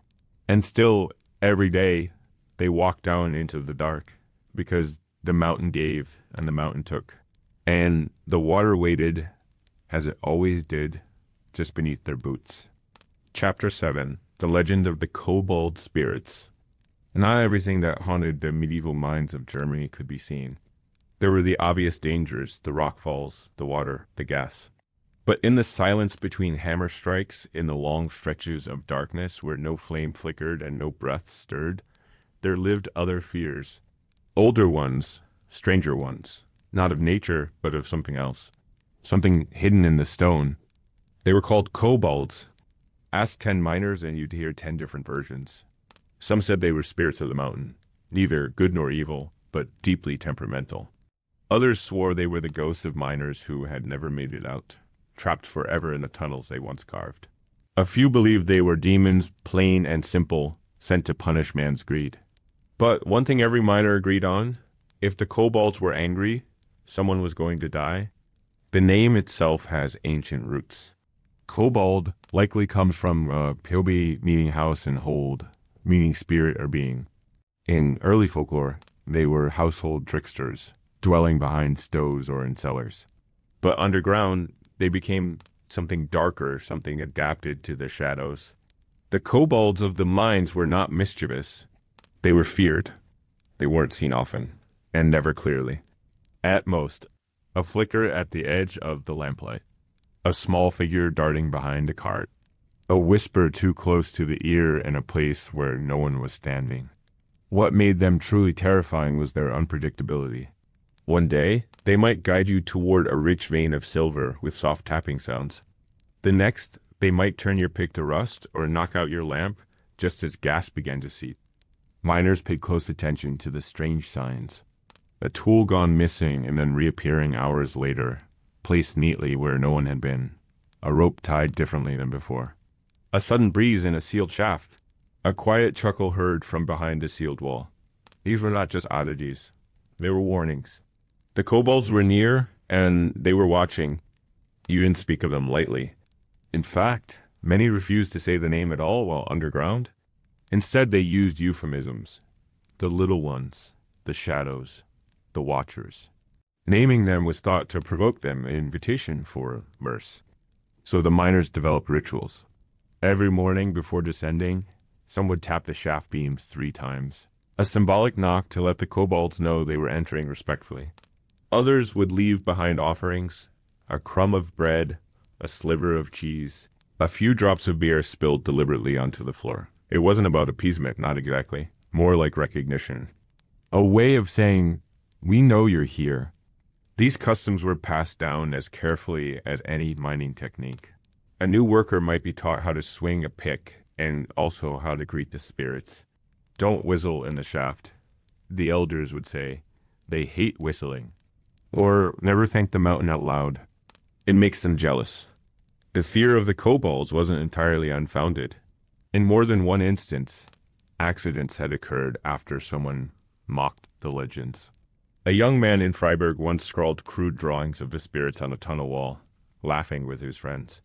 That same week, the tunnel collapsed. No rain, no warning, no structural reason. 2 died. The rest never spoke of the drawings again. Another time, a miner claimed he'd trapped one. Said he heard footsteps in an abandoned passage and blocked it with a cart. He told the story in the tavern that night, waving his cup and boasting that he'd caught a real kobold. By the next morning, every tool in his section was gone, his lamp oil spoiled, his boots filled with gravel. And when he finally entered the shaft again, he found his carving knife jammed into the ceiling beam. perfectly balanced and rusted through. He quit the next day. Of course, not everyone believed. Some dismissed the stories as nonsense, but even the skeptics rarely broke the customs. Just in case. And sometimes, the legends offered comfort. There were stories of kobolds saving lives. A group of men were resting after a long shift when one heard tapping in a sealed corridor. Strange, rhythmic knocks, like fingers drumming stone. Curious, they followed the sound and discovered a crack in the ceiling just beginning to widen. They ran. Moments later, the chamber collapsed. They warned us, one man said afterward, his face pale with certainty. They didn't want us to die. No one laughed. Some kobolds were thought to be benevolent. A few even had names passed down like family heirlooms. In one mine, the workers spoke fondly of Old Gristle, a grumpy but helpful spirit who left tools neatly stacked when work was done and once knocked a lantern into a sleeping man's lap just before a ceiling beam broke loose. The man awoke and scrambled away, just in time. These tales became part of the mine's rhythm. Not superstition, not quite belief, something in between. And understanding that the mine was not empty. That beneath the weight of the earth, you were never truly alone. The church frowned on such talk. Priests warned that the kobold legends were pagan nonsense, distractions from the true faith. They told miners to pray to Saint Barbara, the protector of those who work with explosives and stone, and to trust in God, not in shadows. But in practice, most men prayed to both. A cross on the wall, and a crust of bread for the spirits. Better to offend neither. Some say the kobolds have vanished now, chased away by drills and lights and machines. That modern mines are too loud for spirits. But others claim they've simply gone deeper, retreated into older stone, waiting, because the mountains are ancient. And so are the things that live inside them. As much as the kobolds inspired fear and caution, they also shaped a kind of cultural thread within the mining towns, an unspoken code of respect, not just for the spirits, but for the mine itself. You could see it in the way the older men moved through the tunnels, their hands brushing the walls gently, as if greeting an old friend. You could hear it in the soft muttering of rituals carried out at shift start and end. They weren't just working stone. They were entering another world, one with rules different from the surface. Children grew up steeped in these legends. Before they learned to walk the hills or hold a pick, they learned the stories. Bedtime tales weren't about dragons or princesses, but about tunnels that led too deep and the shadowy figures who guarded them. A mother might whisper to her child, "Be good, or the kobolds will tap on your window." It was a warning, but also a promise. There was something out there, something older, watching and waiting. Children feared them, yes, but also held a kind of awe, a deep-rooted sense that the world beneath their feet was stranger than it seemed. Some towns held entire festivals in honor of these spirits, though never under their real names. In one village, the miners carved small figures from wood gnarled, little creatures with beards and bent backs, and placed them near mine entrances, not as idols, but as reminders. They were painted with earthy colors, hidden behind shrubs or rocks, their placement a secret known only to those who worked the shaft. If one went missing, the miners took it as a sign. Something was wrong. In other places, the rituals were more private. A man might tie a red thread around his wrist before a particularly deep shift. Another might carry a pebble from his childhood home in his pocket, believing it would keep the kobolds from confusing him for a stranger. These weren't habits picked up from books. They came from observation, from moments when something small changed and the difference between life and death narrowed to a breath. There was a story passed around in Clausthal about a miner named Elias. He was young, reckless, and skeptical. He mocked the old ways, refused to leave offerings, laughed when the older men paused before entering a new shaft. He whistled underground. Whistling was strictly forbidden. It irritates the kobolds, the elders warned. But Elias didn't care. One day, during a solo assignment near a newly opened chamber, Elias vanished. His lantern was found the next morning, resting upright on a flat stone. His tools lay nearby. No signs of struggle, no blood, no collapsed walls. Just ... nothing. They searched for days. No one found a body. Some thought he'd run off. Others said he'd fallen into a hidden crevice. But those who believed in the kobolds had another explanation. He was taken, one said, flatly. You don't mock the watchers. The chamber was sealed, not for safety, but for respect.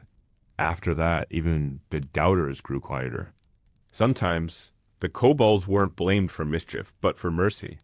In mines where the shafts were old and unsteady, there were tales of faint knocking sounds heard just before a collapse steady, rhythmic taps that came from stone. Not echoes, not tools, something else. Miners would freeze mid-swing, listening. Some would call out to confirm, but most stayed silent. If the knocking continued, they'd leave. Within hours, the tunnel would fall in. One man recalled such a moment decades later. He'd been digging a narrow vein, alone but within shouting distance of his team. He heard 3 clear knocks. Stopped, waited. Knock, dash, knock, dash, knock. No one else heard it. He walked back slowly, unsure. The tunnel behind him collapsed before he even reached the main shaft. He never spoke of it at length, just said he owed a drink to the shadows. There were rules, unwritten but widely known, for what to do when you felt a kobold's presence. Never run. Never speak above a whisper. Do not turn around too quickly. If your lamp flickered without wind, check your pack, something might be missing. If you heard tapping in a sealed shaft, don't break the wall. If your tools were moved, bank them aloud but softly. And above all, if you saw something small dart past you in the dark, pretend you didn't. In these towns, respect was survival. Even the churches adapted. Though the priests continued their warnings, many began to bless tools before each week began. Crosses were carved into the wooden beams, water was sprinkled at entrances, and St. Barbara's icon was placed alongside small, crude figurines carved by miners themselves, 2 beliefs side by side, coexisting under the mountain. The mine was a world with its own gods and ghosts, and the kobolds were part of that order. Not worshipped, not adored, but accepted, acknowledged. There was comfort in that, strange as it sounds, in a place where death came often and without warning. Believing in watchers, even mischievous ones, was better than believing in nothing. Better than thinking the stone collapsed for no reason, or the gas crept in just to remind you of your frailty. If the kobolds were real, then at least someone was keeping score. Even today, in museums across Germany, you can find tiny miners' charms. Little metal tokens shaped like hammers, pickaxes, or strange little men with grinning faces and crooked hats.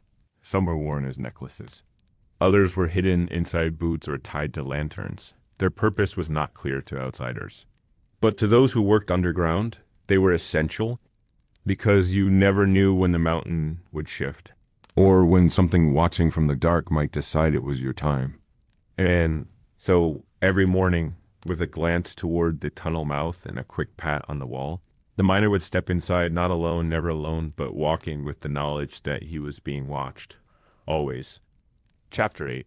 Surviving on beer and bread crust by now. You might expect that the greatest threat to a medieval miner came from the stone itself falling rock, choking air, flooding tunnels. But there was another danger, quieter and more constant. Hunger. To understand the life of a miner, you must understand his diet, not just what he ate, but how little, how rarely, and how hard every bite was earned. The work underground consumed calories like fire consumes wood. Swinging a pickaxe for 10 hours in near total darkness, hauling sacks of ore up slippery inclines, pushing heavy carts on uneven stone. All of it burned through a man's reserves with relentless speed. But the food he brought with him? Dry, simple, barely nourishing. Most miners began their day before dawn with whatever could be found in the home. Usually that meant a crust of yesterday's black rye bread, perhaps dipped in weak broth if time and fuel allowed. Sometimes there was a slice of hard cheese tangy, almost brittle from age. Rarely a spoonful of lard or fat, carefully scraped from a wooden pot and spread thin. There were no fresh fruits, no meat, unless a celebration had passed recently. Eggs, if available, were saved for children or the sick. And yet, the body still had to perform. The stomach still had to quiet itself. So the miner packed his food for the day into a small cloth bundle, wrapped tightly to protect it from moisture, and tucked it into his coat. It would not last long. Once underground, There were no set meal breaks. You ate when you could. If your hands stopped moving, it was because you needed them for something else, not because a bell had rung or a whistle had blown. Often, you would sit briefly on a stone ledge, pull out your bundle with aching fingers, and chew slowly, not because you were savoring the flavor, but because the bread was so hard it had to be softened with spit or water. Water, however, wasn't always safe to drink. The deeper levels of the mine were filled with runoff, often contaminated with metals or worse. That's where beer came in. It might sound strange to modern ears, but beer was the lifeblood of the medieval miner, not the strong ales of festivals, but a weak, cloudy brew called grut beer or Klein beer. It had barely enough alcohol to preserve it, no sweetness to speak of, and little weight on the tongue. But it was safer than water, cheaper than wine, and filled the stomach with something more than air. Each miner was usually allotted a ration by the mine's overseer, or provided it from home. The standard amount varied from place to place, but 3 to 5 liters per day was common. It was not consumed in drunken excess. It was fuel, hydration, warmth in the chest when nothing else could be found. Miners drank from tin flasks, clay mugs, or simply cupped their hands at shared barrels stationed near shafts. If they were lucky, the beer was fresh. If not, it was sour, flat, and sometimes crawling with sediment.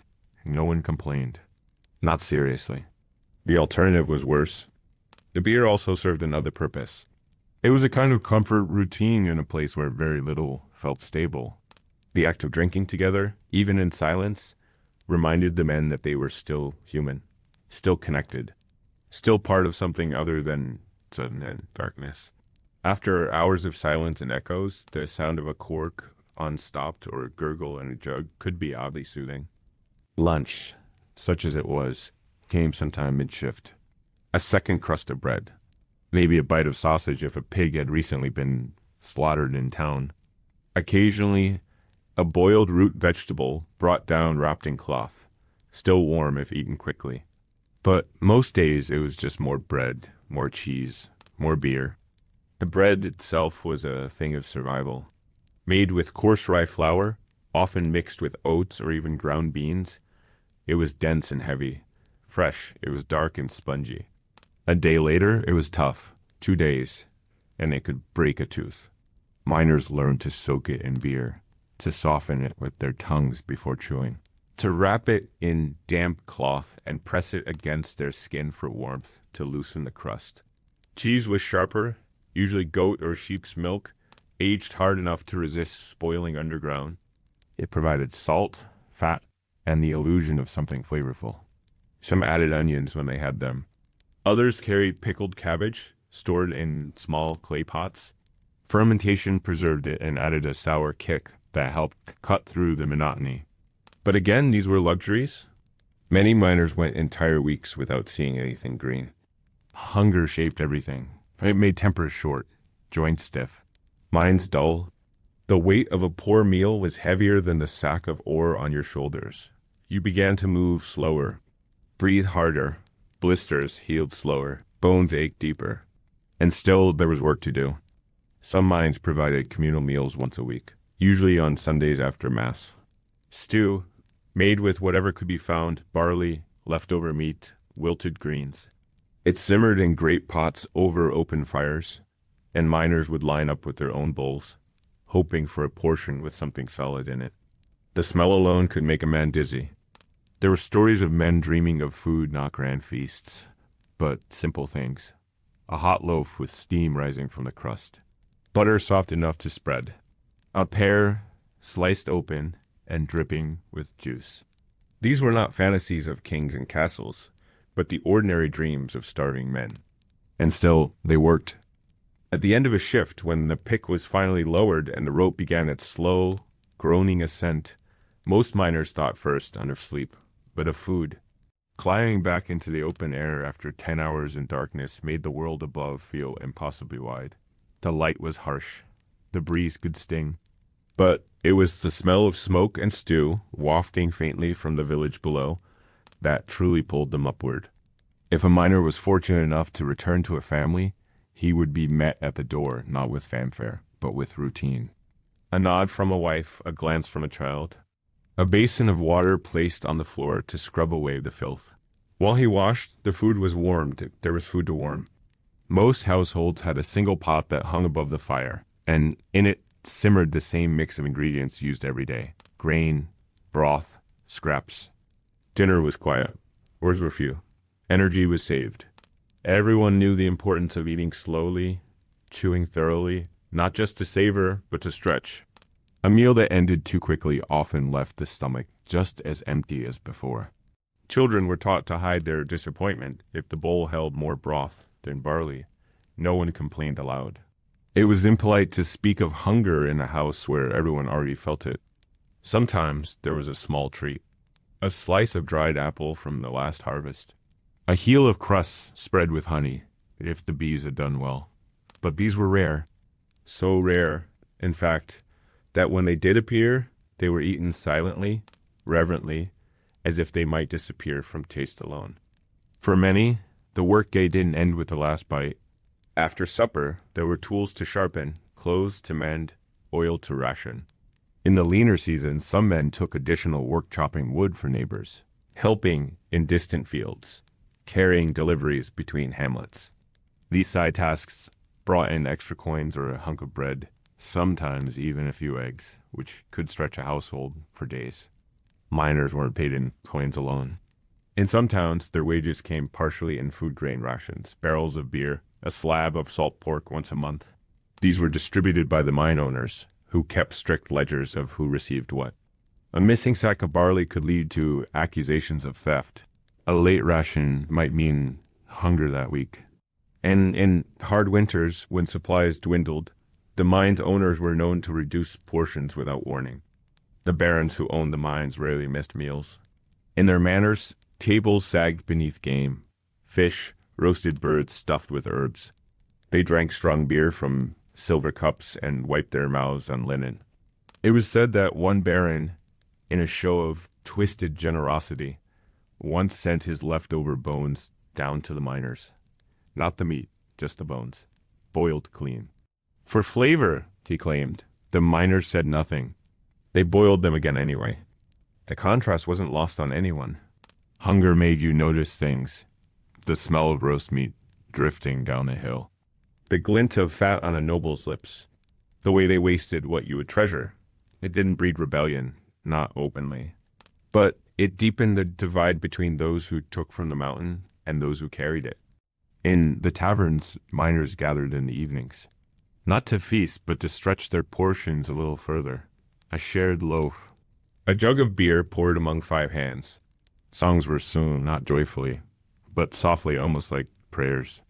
The lyrics were old and tired. They spoke of strong men, lost tunnels, and hunger that could twist the stomach into knots. One song simply repeated the words, bread, beer, bed, over and over, until the singer fell asleep at the table. Food became memory. Men remembered meals not by flavor, but by occasion. The time we had a whole rabbit. The time we found chestnuts on the way home. The day the priest brought soup after the funeral. These memories were stored carefully, taken out during hard nights to chew on like old gristle. The hunger affected everything. Miners aged quickly. Their faces thinned. Their ribs pressed hard against the fabric of their shirts. A man in his 30s might have the back of a man twice that age. Their teeth wore down, their eyes dulled. Some grew thin not from lack of food, but from giving theirs away to children, to wives, to aging fathers who could no longer work. Yet despite it all, they returned to the shaft each morning. Not because they were strong, but because they had to be. Because there was no other way to feed the household, and because even bad bread was better than no bread. You learned to chew slowly. To soak crusts in beer, to scrape the pot clean. You learned to savor bitterness and salt. You learned to eat in silence. And still, some managed to laugh, to trade scraps, to save the end of a loaf for someone who'd had worse luck. They'd wrap it in cloth and pass it across the shaft mouth without a word. A simple nod was enough. Among the miners, sharing food became a deeper gesture than words. An extra crust meant you had survived one more day. To give it away meant you were helping someone else survive theirs. And so they ate, slowly, carefully, together, under the weight of stone and silence. Hunger was a burden they bore with the same endurance as everything else. Chapter 9: Black Lung, Broken Bones, and Boils. By the time a miner reached his 30s, he was already an old man by the standards of the pit. The years underground, carved into stone and soot, left their marks not just in aches and limps, but in every breath, every blink, every movement that once came without thought. His spine curled forward. His knees cracked when he stood. His breath rasped in his chest like wind scraping a cracked window pane. No one spoke much about the illnesses that settled in a miner's body. They were not named with precision. There were no doctors to diagnose them properly, no hospitals to offer recovery. But every man knew the signs. The cough that started dry and quiet and grew deeper with the seasons, the weight loss that came even with a full stomach, the exhaustion that no sleep could cure. They called it mind sickness, chest rot, or simply the dark. Modern science would later call it pneumoconiosis, black lung caused by the inhalation of mineral dust over years. But to the men of Ramelsburg and Freiburg, it was just part of the job. They learned to accept the slow tightening of their lungs. They worked through the coughing fits. They drank more beer to soothe the pain. They kept digging. It was worse in the deeper shafts where ventilation was poor and the dust hung in the air like fog. Every hammer strike released fine powder into the stillness. Breathing became labored by mid-morning, painful by midweek, permanent by midlife. In colder months, the damp made everything worse. The air chilled the lungs, made them wheeze and crackle. At night, the coughing echoed from house to house, a chorus of lungs slowly failing in unison. Some miners wore cloths tied over their faces, nothing more than linen soaked in beer or vinegar. It helped a little. Not enough. The dust found its way in anyway. It clung to their skin, their hair, their food. They swallowed it with each bite of bread. They spat black phlegm into the mud outside the shaft. No one looked twice. And then there were the injuries. The mine was no place for caution. It demanded speed, precision, and repetition. Tools slipped. Rocks fell. Beams cracked. A single misstep could mean a shattered leg, a crushed hand, or a skull split by falling ore. There were no helmets, no gloves, just instinct and prayer. Broken bones were common. If you were lucky, it was a finger or a rib, something that could be wrapped tightly and ignored. If it was worse, a leg, a hip, a spine, you were carried out and laid on a straw pallet. The town healer would come. She might set the bone using wooden splints and linen strips, boiled in water and tied tight. She might apply a poultice of herbs, comfrey, nettle, garlic, mashed with animal fat. The pain didn't fade. You simply learned to live around it. Few men returned from serious injuries. Most who were laid up for more than a week were never seen in the shaft again. Some limped through town for years after, a reminder of what the mountain could take. Others faded quietly, their bodies unable to survive without the meager wages the mine once offered. Some continued to work anyway. Dragging one leg, favoring one arm, they picked up lighter loads, worked higher in the shaft, accepted lower pay. They were tolerated, sometimes even pitied, but never coddled. Everyone was one rockfall away from joining them. One miner, old and gray before his time, was famous for losing 3 fingers in a collapse and returning to work the next week. He tied a chisel to his stump with leather straps and kept swinging. "Still got 2, he'd say, holding up his remaining fingers. He became a kind of legend not because of strength, but because of stubbornness, or perhaps desperation. Then there were the boils. The damp, the grime, the constant friction of soaked cloth against skin, these made perfect conditions for infection. A miner might wake with a red bump on his thigh or under his arm, tender to the touch. Within a day, it would swell, fill with pus, throb with heat. The pain would grow until it was hard to stand. If left untreated, the boil could burst on its own, an agonizing relief that left behind a raw, weeping sore. If it didn't burst, someone had to cut it. In the worst cases, the infection spread. Fever followed. Delirium, sometimes death.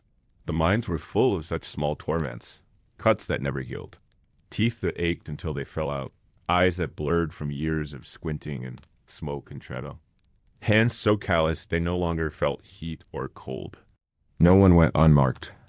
Women bore these burdens too. While most didn't go deep into the shafts, many worked in the sorting yards or water pits, where they washed ore with bare hands in icy pools. Their skin cracked and bled. Their backs ached from constant bending. Some worked while carrying infants on their hips, pausing only to nurse or change a cloth. Others labored beside aging fathers or injured husbands, trying to keep the household fed while illness hollowed their men from the inside out. There were few remedies: garlic poultices, smoked herbs, beer, always beer. Some chewed willow bark for the pain. Others carried amulets, carved stones, strands of hair from healthy animals, anything that might keep sickness at bay. The church offered prayers. Occasionally a priest would bless the shaft, sprinkle holy water at the entrance, preach about salvation. But the miners were not naive. They knew their bodies were breaking. They could feel it each morning, rising slower, bending stiffly. They could hear it in each other, the coughs, the groans, the way a man breathed like he was always climbing. Still they went down. Because broken didn't mean useless. Miners understood, perhaps better than anyone, that pain was a condition of life, not an event to be cured, but a companion to be managed. It rode with them down the shaft. It climbed up with them at dusk. It sat at their table, slept beside them, and whispered in the early morning when the cold touched their joints before the light reached their homes. It was constant but rarely spoken of. The town's healer, often a woman with more experience than education, did what she could. She worked with what was available: goose grease for inflammation, wormwood for infection, honey for wounds that refused to close. She boiled water over coals and poured it over rags to cleanse broken skin. Sometimes she used fire to cauterize wounds when blood wouldn't stop. There was screaming, yes, but fewer deaths than you'd think. People survived more out of stubbornness than medicine. Some illnesses were shared by name, passed from mouth to mouth like warnings. Miner's back. The permanent stoop, the way a man's spine curved from hauling sacks, crawling through narrow shafts. Miner's hand. A twisted claw frozen from tendon strain. The fog was a more ominous name for what modern medicine would call silicosis. Lungs scarred from years of inhaling stone dust until the man could no longer lie flat without choking. You'd hear these terms in taverns muttered with grim humor. He's got the fog. Someone would say it with a shrug, as if they were describing a patch of bad weather. There was no point pretending it was rare. Sometimes the town buried 3 men in a single week. No one held a funeral for all 3. That would have required more time, more wood, more bread. Instead, a bell rang once for each, spaced throughout the day. The names were scratched onto a wooden board. Then the board was nailed to the chapel wall among a dozen others. You think the barons who owned the mines would offer better care for their workers? But to the men who owned the land, miners were a resource, not unlike the stone itself, replaceable, measured not in years lived, but in weight hauled. If a man could carry, dig, or push a cart, he had value. If not, he faded into the edges, one more shadow in a world already full of them. There were exceptions. A few owners kept physicians on retainer, men trained in Latin and medicine who visited once a week to assess the injured. But their concern rarely reached deeper than the skin. They would examine a wound, prescribe ointment or bleeding, and move on. There was no long-term care, no help for chronic pain. Once a man could no longer work, his usefulness expired. Still, some communities looked after their own. Widows were offered bread from neighbors' ovens. Orphans were folded into distant cousins' homes. Crippled miners were given small jobs, repairing tools, tending fire, walking the children to chapel. These acts were not charity. They were survival strategies. One day, you might need someone to do the same for you. And through it all, life persisted. Children grew up watching their fathers limp home. They learned to read a cough when it meant tiredness and when it meant something worse. They knew when to speak and when to stay silent. Girls learned early how to care for cracked skin, how to make salves with pig fat and crushed mint. Boys practiced carrying buckets up hills, mimicking the gait of the older men, learning the weight before they ever entered a shaft. Occasionally, a miracle happened. A man who was thought lost to illness or injury would recover. Slowly, painfully, but he would return thinner, perhaps more quiet but alive. He'd walk into the shaft again one morning, nod to the others, pick up his hammer, and begin. These returns were not celebrated. There was no cheering, just the quiet acknowledgement that death had blinked, and that, for now, the man was back. Those who didn't return were remembered in simple ways. A mark carved into a tunnel wall. A shared beer poured silently onto the ground. A child named in their memory. There were no statues, no written obituaries, just stories passed around firelight and woven into lullabies. One such story was of a man called Marcus, who had worked the deepest shaft in Rummelsburg for over 20 years. He was known for his silence and strength, for carrying double loads without complaint. One winter, after a collapse, he was found beneath a beam with both legs crushed. He lived for 3 days, wrapped in blankets, his skin slowly turning cold. Before he died, he asked only that his boots be given to his son. "He'll need them," he said. "They've already learned the way." And so they were passed down. The boy wore them years later when he entered the mine himself. He did not speak of his father often, but every man who saw the boots remembered. Even in decay, there was inheritance. Because the injuries didn't just damage the body, they shaped the memory of the place. A tunnel where someone lost an arm would carry that story long after the scar faded. A wall against which a man died would become a place to pause and nod each morning. These were not superstitions. They were acknowledgments, markers of reality. A shaft full of injured men is not a failed system. It is a normal one. That was the understanding. The price of ore was always paid in blood, whether spilled all at once or slowly, day by day. And still, when the rope was lowered in the morning, the men stepped forward. Some limped, some coughed, some gritted their teeth against pain that would never ease. But all of them descended. Because beneath the stone, under the shadow of suffering, there was still work to be done. Chapter 10. Mine Justice. Fines, flogging, and exile in the dark corridors beneath the mountains. The rules were not only written in stone, they were enforced with it. Discipline in a medieval German mine was not a matter of suggestion. It was a matter of survival. Order had to be kept, not just to protect the veins of ore, but to protect the fragile equilibrium between men working in silence and fear in the constant presence of death. And when that order was broken, the punishments were swift, public, and often brutal. Each mine had its own code, some formalized in dusty ledgers kept by town scribes, others passed orally between shifts. These codes outlined who could work where, how ore was to be reported and handled, what tools could be borrowed, and what behavior would not be tolerated. But even when the words differed from valley to valley, the meaning remained the same. The mine does not forgive carelessness. At the top of this fragile social order stood the burgmeister, the mine master appointed by noble families or church officials who owned the mineral rights. He was judge, overseer, and sometimes executioner. Beneath him were foremen called Steiger, experienced miners trusted to keep discipline and productivity high. They were respected and feared, sometimes hated. A kind word from a Steiger could get a man extra rations. A bad report could cost him everything. The most common punishment was the fine. Miners were paid by the load or by the weight of ore extracted. A misreported tally, a chipped tool, a delay at the rope line. Any of these infractions could result in lost wages. The foreman would strike a mark beside the worker's name, deducting from his tally. For men who barely scraped by, a small fine could mean a missed meal. A large one might mean a family going hungry. These fines could be contested, but almost never successfully. The word of a Steiger was rarely questioned, especially not by the man being fined. But there were greater offenses, and those required more than a mark in a ledger.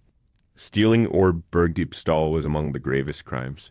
A miner who pocketed even a few nuggets of silver dust or hid copper under his cloak risked more than his job. He risked flogging, branding, or exile. The punishments were performed publicly, often just outside the shaft entrance, where every worker could see. The man would be stripped to the waist and tied to a post, while the foreman or his deputy struck him with a rod, sometimes made of green wood, flexible and stinging. The blows were not counted softly. 10, 20. However many were needed to send a message. In some regions, repeat offenders were branded on the shoulder or hand with a hot iron, a small hammer or pick symbol burned into the flesh to mark them as thieves. These men rarely returned to mining, not because the wound kept them out, but because no shaft would take them in. Reputation mattered. A thief in a tunnel was a risk to everyone. If he stole ore, he might also steal air or food or tools. Trust was everything below ground. For those whose crimes were greater, still sabotage, violence, repeated theft, there was exile. Exile was a death sentence dressed in ceremony. The man would be brought to the edge of the mining town, often barefoot, with his possessions carried behind him in a bundle. A priest might offer a final blessing or not. The crowd would watch, silent. The mine master would speak the sentence aloud, then turn away. The man would be told never to return. Not through the gate, not across the field, not even under cover of night. If he did, the law allowed for his execution without further trial. Some tried to make their way to other mining towns, starting fresh under a false name. A few succeeded. Most didn't. Word traveled faster than a mule. A face once known could not easily be hidden in communities, where everyone had black under their fingernails and permanent stiffness in their stride. Even minor violations could carry consequences beyond the individual. A miner who broke a beam through carelessness might not just lose his pay, his entire team might be fined. A man who struck another in anger might find his brother's load denied at the weigh station. This collective pressure created a kind of internal discipline. Men policed each other. They watched their neighbors. They spoke in low tones when someone grew reckless. "Keep your head," they'd mutter. "Don't make us suffer for your foolishness." There were disputes, of course. Not every punishment was fair. Some foremen held grudges, some accused unfairly. But protest was dangerous. If you spoke too loudly against the Steiger, you risked being labeled a troublemaker. And troublemakers did not last long. They were given the worst shifts, the riskiest shafts, the heaviest carts. Their tools broke more often. Their lamps were filled only halfway. Eventually they quit or were forced to. And yet justice below ground was not always cruel. There were moments of mercy. A man who confessed his mistake might be spared flogging. A worker who returned a stolen item before sunrise might receive only a warning. If a Steiger had once been a friend or owed your father a debt, he might look the other way for a time. More often, miners judged each other. In some towns, minor disputes were brought before a miners' court, made up of senior workers who held session in the evenings. These gatherings were informal but respected. They heard arguments, listened to witnesses, and decided punishments ranging from public apologies to enforced labor on rest days. Their word was final, and their goal was not cruelty, but order. Because order was what kept the mine from becoming a grave. Every man knew that survival depended on trust that the rope would hold, that the beam would stand, that the man beside you would not steal your air. And when that trust was broken, the punishment had to be visible, immediate, unforgiving, not to break the spirit, but to preserve the fragile rhythm of life beneath the stone. Punishment in the mines wasn't just physical, it was social, psychological, and deeply tied to survival. If a man was punished, his family often suffered as well. A miner fined heavily might return home with empty hands, unable to buy bread or lamp oil. If he was flogged, he would be too sore to work the next day, which meant another lost wage. And if he was exiled, his wife and children were left behind, sometimes evicted from their dwelling if it was owned by the mine. Discipline was collective in consequence, even if it was individual in application. Among the most feared forms of punishment wasn't flogging or fines, but being blacklisted. A man whose name was recorded in the black book of the mine was no longer allowed to descend. It was a silent punishment, no scars, no bruises, just the slow strangling of opportunity. Once blacklisted, a miner might still live in the town, but he was locked out of his livelihood. No rope would lower for him, no foreman would offer him tools. He would wake with the others, eat the same bread, breathe the same mountain air, but no one would offer him work. For many, this quiet exile was worse than pain. There were also unwritten punishments, social exclusion. Men who disrespected the unspoken codes, those who bragged about their wages, hoarded food, or ignored safety warnings, found themselves isolated. No one sat beside them at lunch. No one passed them tools. If their lamp flickered, no one shared oil. It was subtle, but effective. In a world where cooperation meant survival, being alone was a death sentence. Young miners, especially newcomers, learned quickly. They watched and listened. They noted which men were respected, which were feared, and which were ignored. A single misstep could define a reputation for years. One stolen glance at another's sack, one whispered insult in the wrong ear, and you might find your days getting longer and your loads heavier. Occasionally, the mines were host to traveling workers, men from distant towns, often fleeing poor conditions or accusations elsewhere. These men were treated with suspicion. The locals watched them closely, listening for inconsistencies in their stories. A false name wasn't hard to spot. An unfamiliar prayer, a different dialect, a hesitation when asked about past shafts. They gave away more than the man realized. Some were accepted, slowly, after proving their skill and silence. Others vanished overnight, their presence erased before it could unsettle the rhythm. Mine justice, while severe, was not without a strange sense of fairness. There were instances where a miner, having accidentally caused a collapse or injured a colleague, offered public penance. He might carry double loads for a week, give up his wages, or perform the most dangerous tasks as a form of atonement. If he did so without complaint, the others accepted him back. If he resisted, he became marked. There was one story passed quietly among the miners of Ramelsburg. A man named Ulrich had once been caught hoarding silver shavings in the folds of his tunic. He was a skilled worker, known for finding rich veins and working fast. But he grew greedy. When he was discovered, the foreman ordered 10 lashes in the cold air outside the shaft mouth. Ulrich took them without protest, and afterward knelt and offered his tools back. But the miners were divided. Some thought 10 lashes were too few. Others felt the public humiliation was punishment enough. What followed was not ordered by any official. The next day, no one spoke to Ulrich, no one shared food or oil. He worked in silence for weeks, ignored by the very men whose lives he had once helped protect. Eventually, one miner, older and known for his fairness, sat beside Ulrich at lunch. Slowly, others followed. But it took months for the stain to fade. Even after his death in a later collapse, some still spoke of him with hesitation. A good worker, they'd say, but flawed. Justice in the mines was not about laws alone.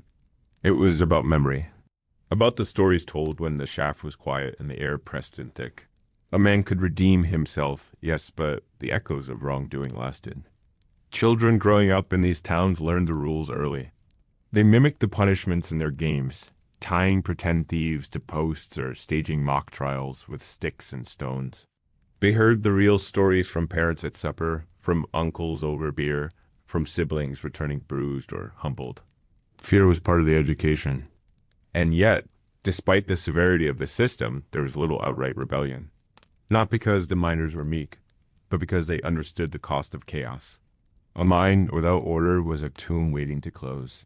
If tools weren't returned, if beams weren't maintained, if men fought underground death came quickly, the rules were cruel, yes, but they were also necessary. Even those who enforced the rules paid a price. Steigers were not universally loved. They carried the burden of decisions that affected livelihoods, sometimes lives. A mistake in judgment could lead to distrust, resentment, or revenge. There were rumors of Steigers ambushed in alleys, their homes burned in the night. These stories were hard to confirm. They were told with lowered voices, but the fear lingered, and so a strange balance was maintained.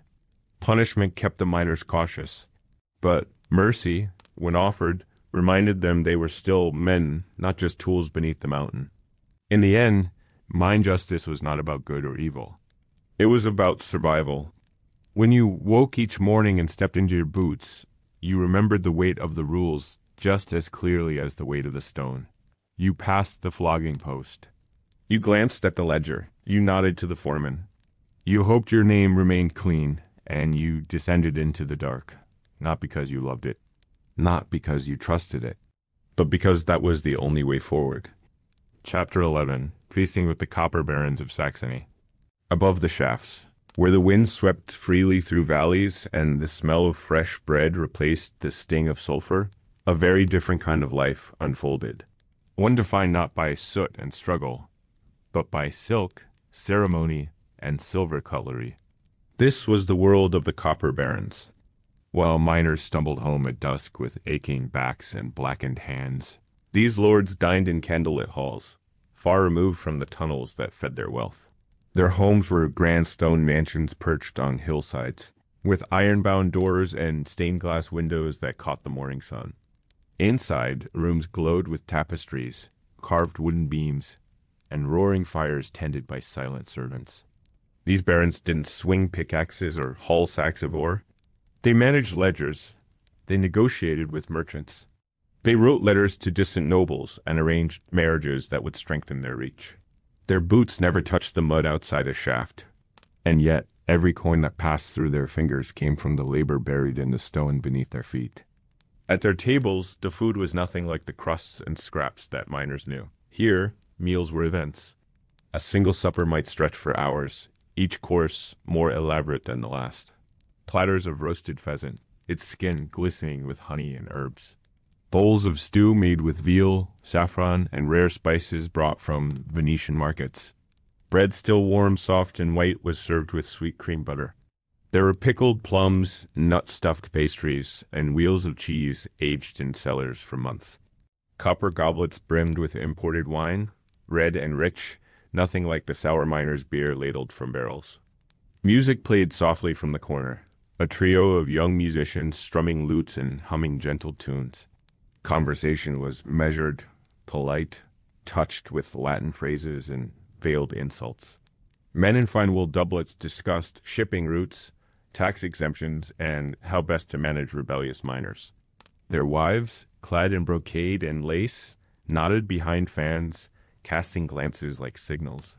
Children, scrubbed and silent, were ushered in at dessert to bow and recite memorized verses before being whisked away. There were no coughs here, no open sores, no bandaged hands, just silk sleeves, polished rings, and the faint scent of lavender oil. But beneath all this elegance lay a simple truth. Their world only existed because others suffered. The mines they owned were not just businesses. They were lifelines. Each vein of copper or silver meant more coin in the chest, more influence at court, more land to purchase. And so they protected their investments ruthlessly. Contracts were strict. Tithes were enforced. Any delay in production was met with penalties, not just for workers, but for entire communities.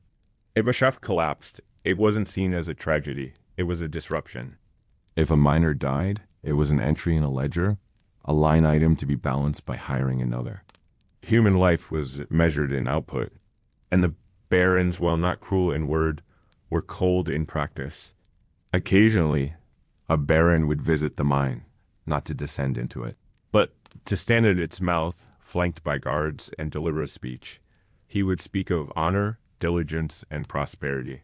He would promise bread and beer to the hardest workers. Sometimes he would toss a handful of coins into the crowd, watching the scramble with detached amusement. Then he would mount his horse and return to his manor, satisfied with his gesture of goodwill. Miners didn't hate the barons. Hatred requires proximity. What they felt was something quieter, a kind of resigned contempt. They knew their place. They understood that complaining brought no change, and so they worked. They survived. They made jokes at the baron's expense in the tavern, whispering stories of foolish sons and vain daughters, of mistresses and illegitimate heirs. It was a form of release. Yet there were some who admired them. Young boys, especially, who dreamed of escaping the shaft and becoming something more. They watched the baron's carriage pass, counted the horses, memorized the family crest. They imagined themselves at those tables, drinking from gold-rimmed cups and issuing commands. These dreams rarely lasted beyond adolescence, but for a while they offered hope, and hope, even fragile, was a powerful thing. Once a year, the barons hosted a feast for the town, a calculated display of generosity. A tent would be raised in the central square, filled with long wooden tables. Bread, sausage, and watered wine were handed out to the workers and their families. A band played, children danced, there were speeches and blessings. And for a few hours, the line between miner and master blurred just slightly, just enough to suggest unity. But when the sun set, the servants packed away the tables. The musicians were dismissed, the barons returned to their halls. And the miners, full but not fooled, returned to their homes, their stomachs warm but their pockets still empty. These feasts served a purpose. They reminded the workers of who provided. They kept unrest at bay. They painted the illusion of care, of a bond between those above and those below. But everyone knew the truth. If the mines dried up, the barons would leave. They would sell the land, move their fortunes elsewhere, and forget the names of the men who once bled for them. And yet, year after year, the miners returned to work. Not because they were loyal, not because they were blind, but because they had no other choice. Despite the distance between their worlds, the miners and the barons were bound by the same mountain. Its veins ran under both manor and mud hut, touching the roots of peasant homes and the foundations of noble halls. But the way each group experienced that mountain could not have been more different. In the homes of the barons, wealth was not just counted, it was displayed. Walls were lined with maps tracing trade routes across Europe, where Saxon copper was exchanged for silk, spices, or coins stamped with foreign kings. Cabinets held rare items, Venetian glass, embroidered napkins from Bruges, salt jars carved from ivory. There were books too, not many, but enough to suggest learning. Some barons took pride in their libraries, even if they could only read with assistance. Latin was fashionable, even if misunderstood. Art played a quiet role in these spaces. Portraits of ancestors hung above hearths, their faces stern, their clothing elaborate, painted to remind guests of lineage and control. Scenes of mining were rare in these artworks, and when they did appear, they were sanitized. No dust, no filth. Just orderly men in tidy tunics, smiling as they held shining ore. These were fantasies, not records. The actual men who produced the wealth, the ones who bled and broke in the tunnels, rarely featured in the stories the barons told at their tables. When miners were mentioned, it was in abstract terms. Our laborers, the crews, the workforce. Individual names were unnecessary. There was no need to remember someone who might die next week. And yet the barons were not entirely disconnected. They knew enough to maintain control. They employed spies loyal men who moved between tavern and tunnel, listening for discontent. They kept records of which families produced the strongest sons, who could be trusted with deep shaft work, who was drinking too much or speaking too freely. This web of surveillance kept rebellion at bay more effectively than soldiers. Sometimes, the barons hosted lesser nobles or merchants from afar. These visitors would tour the surface of the mine, often dressed in furs or delicate boots unsuited to the terrain. They would peer into shafts, ask polite questions, and marvel at the complexity of extraction. Then they would be ushered back to the manor for a banquet. It was all a performance, one that reinforced the image of the baron as both entrepreneur and civilizer, bringing order to the chaos of nature. What these guests never saw were the injuries, the slow death from dust, the faces of widows counting coins to afford bread, the children with hollow cheeks. They saw only the copper ingots, stacked like bricks of promise. They heard about efficiency, not exhaustion. One baron in particular, Lord Albrecht von Tiefenhall, was known for his lavishness. His manor had running water piped from a spring into stone basins. He employed a French cook. At his table, every guest received a personal knife, an uncommon luxury in most parts of Europe. Albrecht prided himself on his mines, boasting they were the most productive in Saxony. But he never descended a single shaft. His wealth flowed upward, never downward. There was a saying in the town, the deeper we dig, the taller his towers grow. And it was true. With each new vein discovered, another room was added to the manor. Another tapestry hung. Another servant hired. Occasionally, a miner was invited up to the manor, not to dine, but to be paraded. Perhaps he had discovered a new seam of silver. Perhaps he had survived a cave-in that made local headlines. He would be washed, dressed in borrowed clothes, and brought before the baron to kneel and accept a coin or medal. These ceremonies were brief. The miner was not allowed to speak at length. He was expected to bow, murmur gratitude, and leave. The coin often helped his family survive the winter, but it did not elevate his status. He returned to the shaft the next day, same as before, sometimes with more scrutiny. A gift from the baron could invite jealousy or suspicion. If a man climbed too quickly in status, others watched for mistakes, waiting to see if he would fall. And yet, despite the cruelty of the system, some miners still respected the barons, not the men themselves, perhaps, but the structure they represented. The manor gave the town legitimacy. It kept the market open. It attracted traders, scribes, even doctors on rare occasion.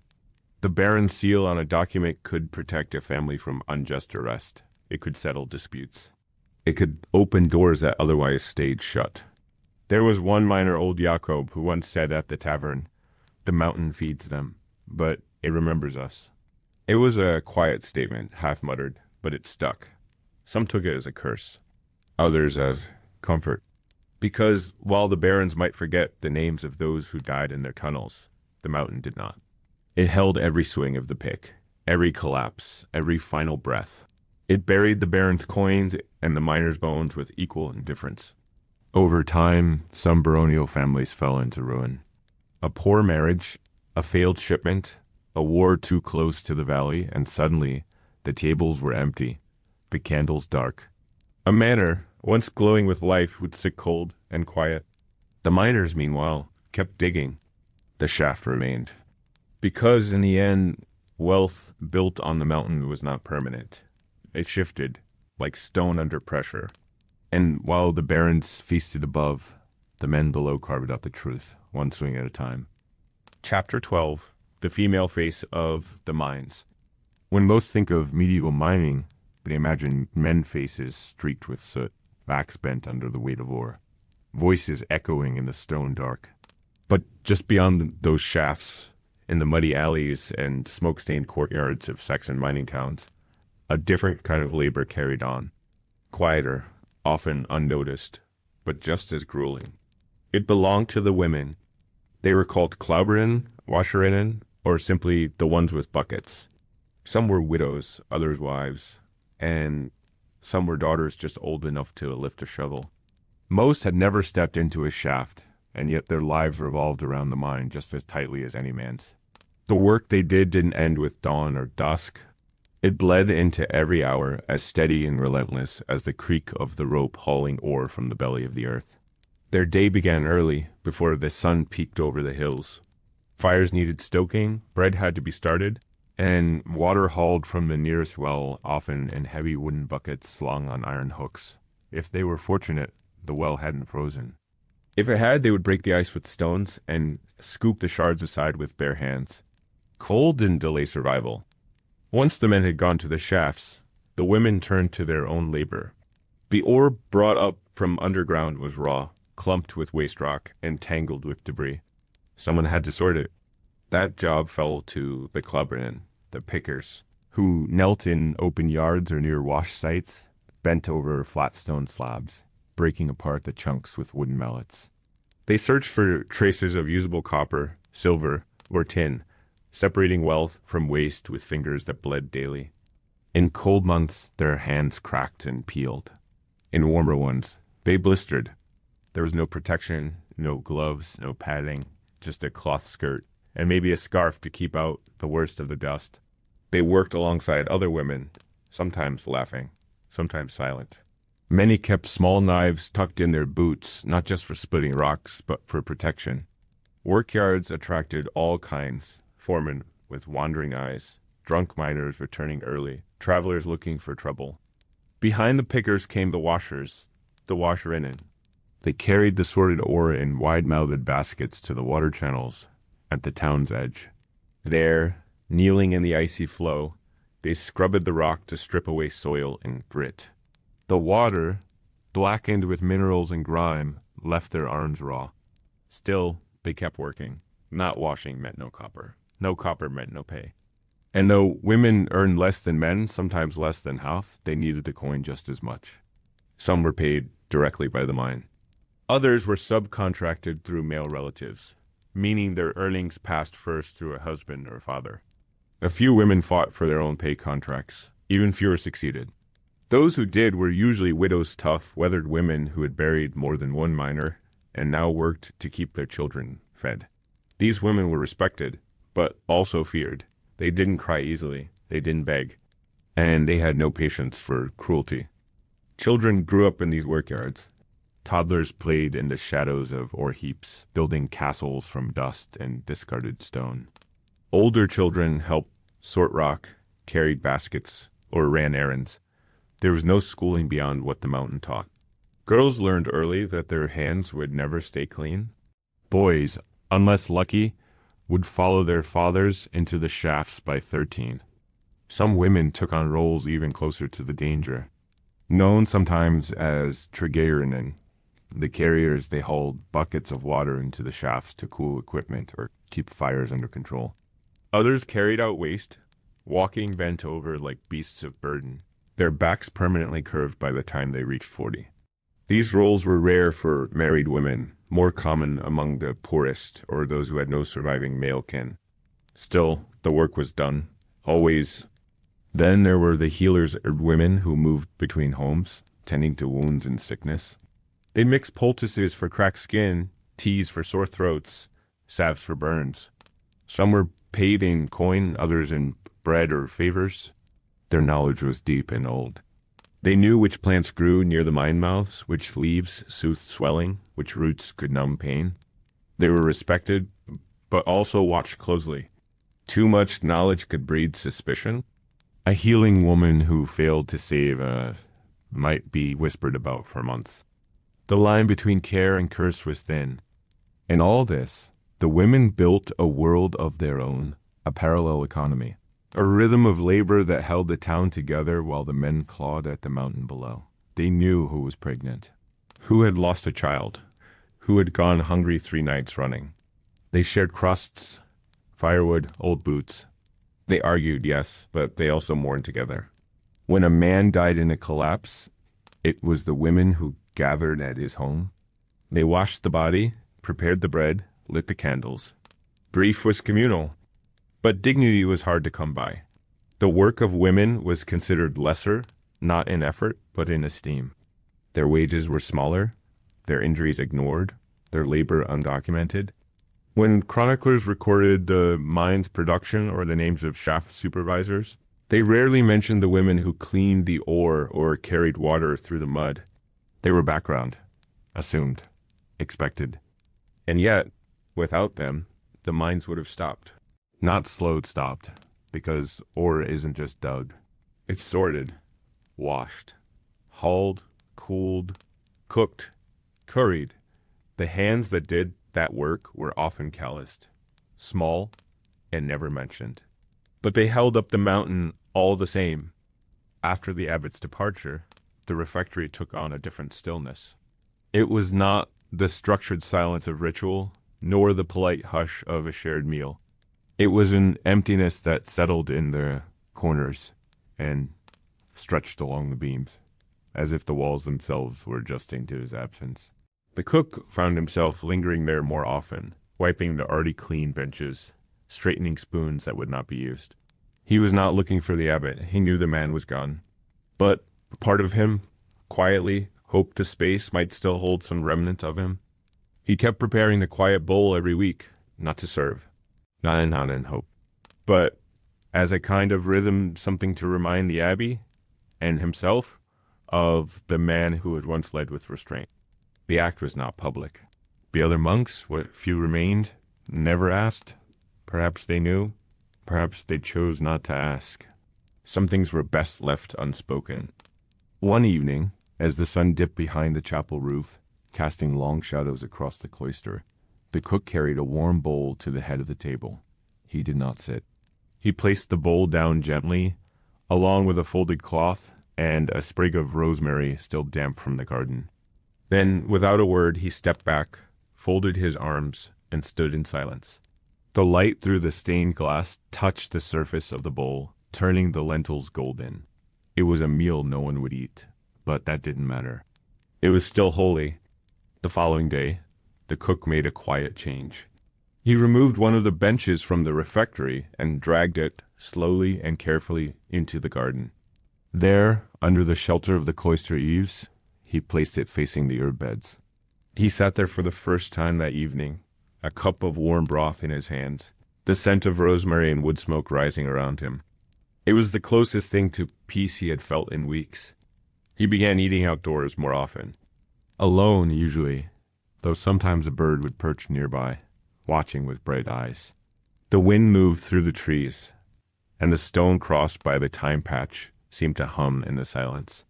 In that space, the cook allowed memories to surface, not just of the abbot, but of all the small things that had once filled the abbey with meaning, the way Brother Finton always hummed while shelling peas, the precise way the third bell echoed off the eastern wall, the scent of fresh barley when the sacks were opened. These memories were food of their own kind, sustaining even in absence. The abbot's room remained untouched for some time. No one claimed it, no one dared.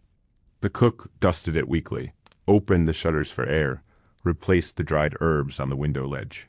He wasn't guarding it, he was honoring it. That room had once held the decisions of a whole community. Now it held only light and air. Inside the room, the abbot had left a single item behind besides his robes and sandals, a small wooden box. Plain, square, unadorned. The cook found it beneath the cot during one of his visits. He lifted it, expecting weight, but it was almost empty. Inside were two things: a thin piece of folded cloth, embroidered with the abbey's symbol, and a carved piece of bone shaped into a fish. Simple, roughly made, but worn smooth from years of handling. The cook turned the fish over in his palm, feeling the grooves where fingers had passed again and again. It was not jewelry. It was not a relic, but it had meaning. He placed it back in the box, closed the lid, and returned it to its place. Some items weren't meant to be disturbed. They were meant to wait.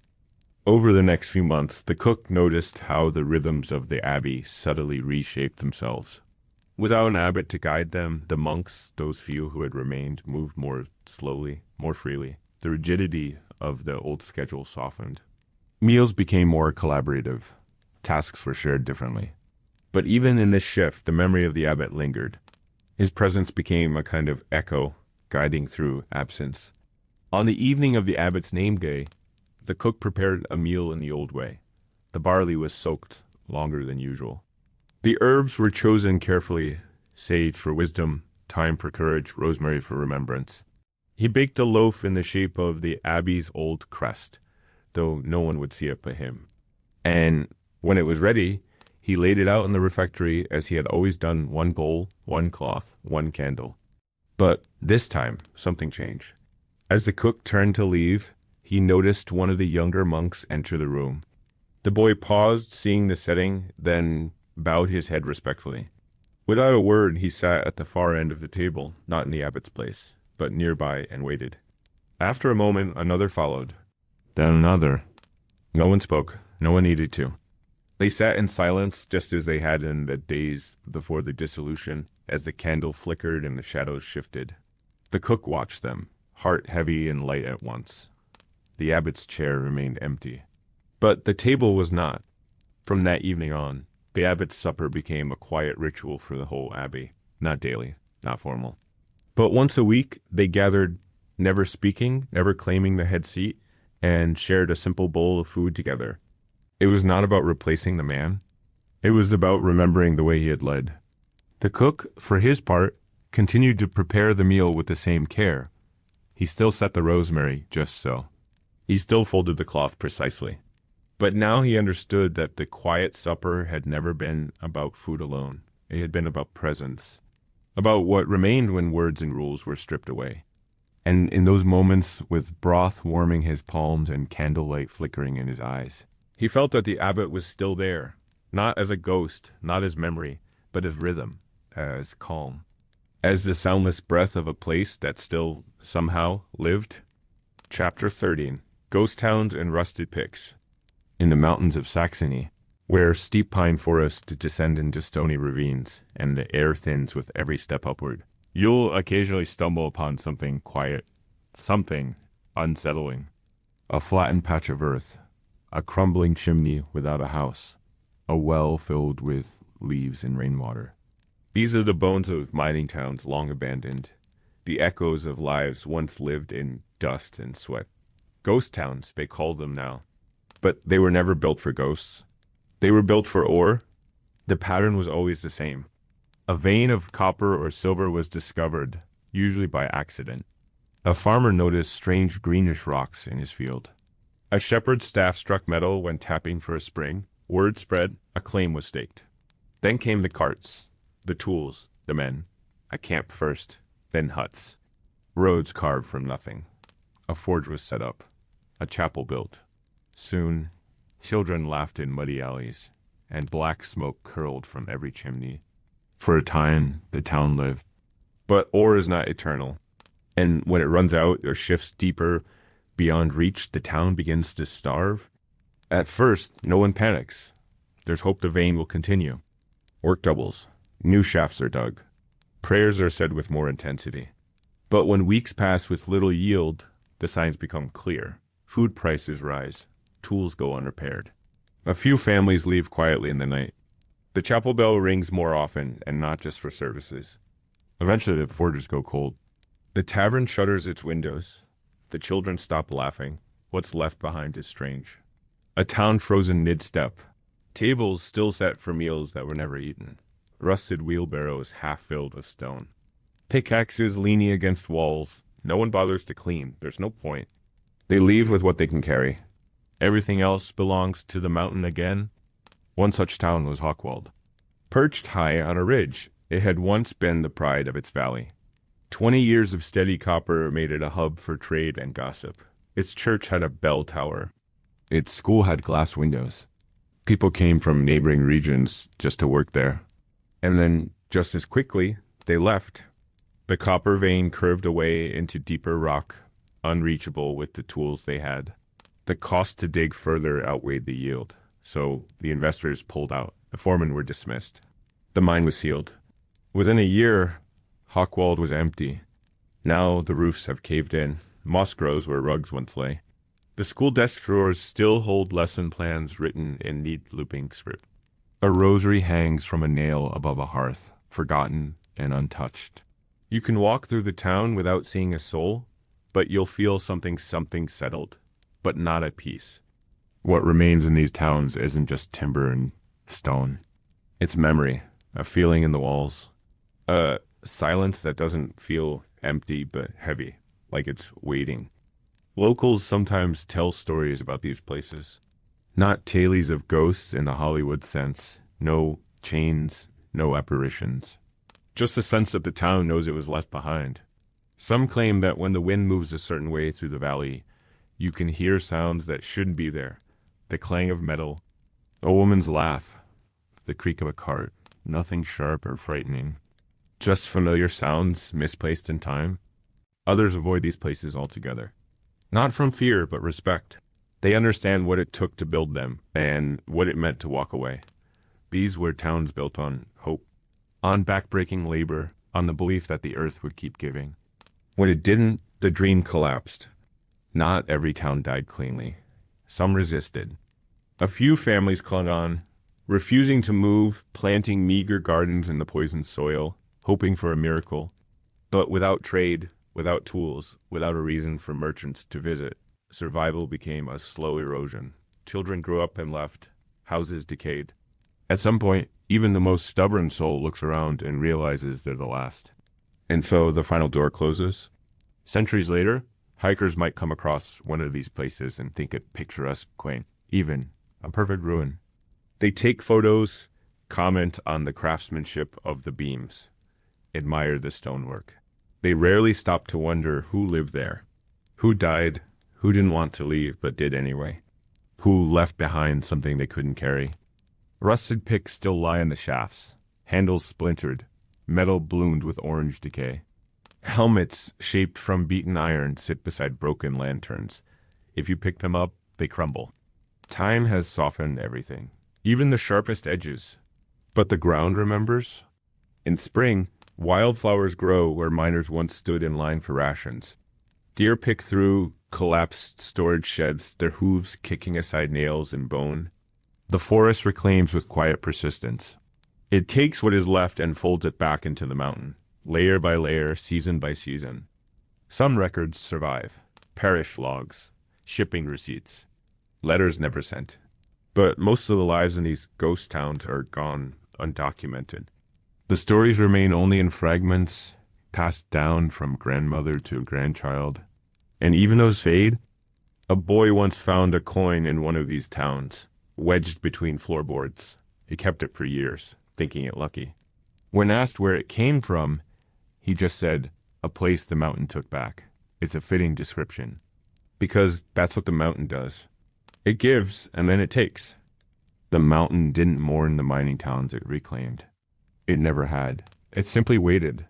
And when the people left, it pressed onward splintering beams, collapsing tunnels, seeding moss and pine into every crack of stone and timber. What remained were not just ruins, but traces of rhythm, the faint heartbeat of a place that once pulsed with life, labor, and noise. For those few who returned, descendants tracing old names, surveyors mapping the past, or the occasional traveler with too much curiosity, there was always the same feeling. That unsettling blend of familiarity and displacement. These weren't castles built to last centuries or churches designed to anchor a town forever. They were places thrown up quickly, then stitched together with effort and grit, designed for function, not memory. And yet memory lingered. There was an old mining camp near the forest edge in the valley of St. Tiefin that never quite became a full town. It had a forge, a cookhouse, 6 homes, and a single well. When silver was struck in the nearby hill, men flooded in, lured by promises of bonuses and shares. For 3 winters, the mine flourished. Then, in a single season, it dried. The silver vein ended in hard, barren rock. Overnight, the excitement vanished. But not everyone left. A man named Thomas, too old to travel and too stubborn to admit defeat, stayed.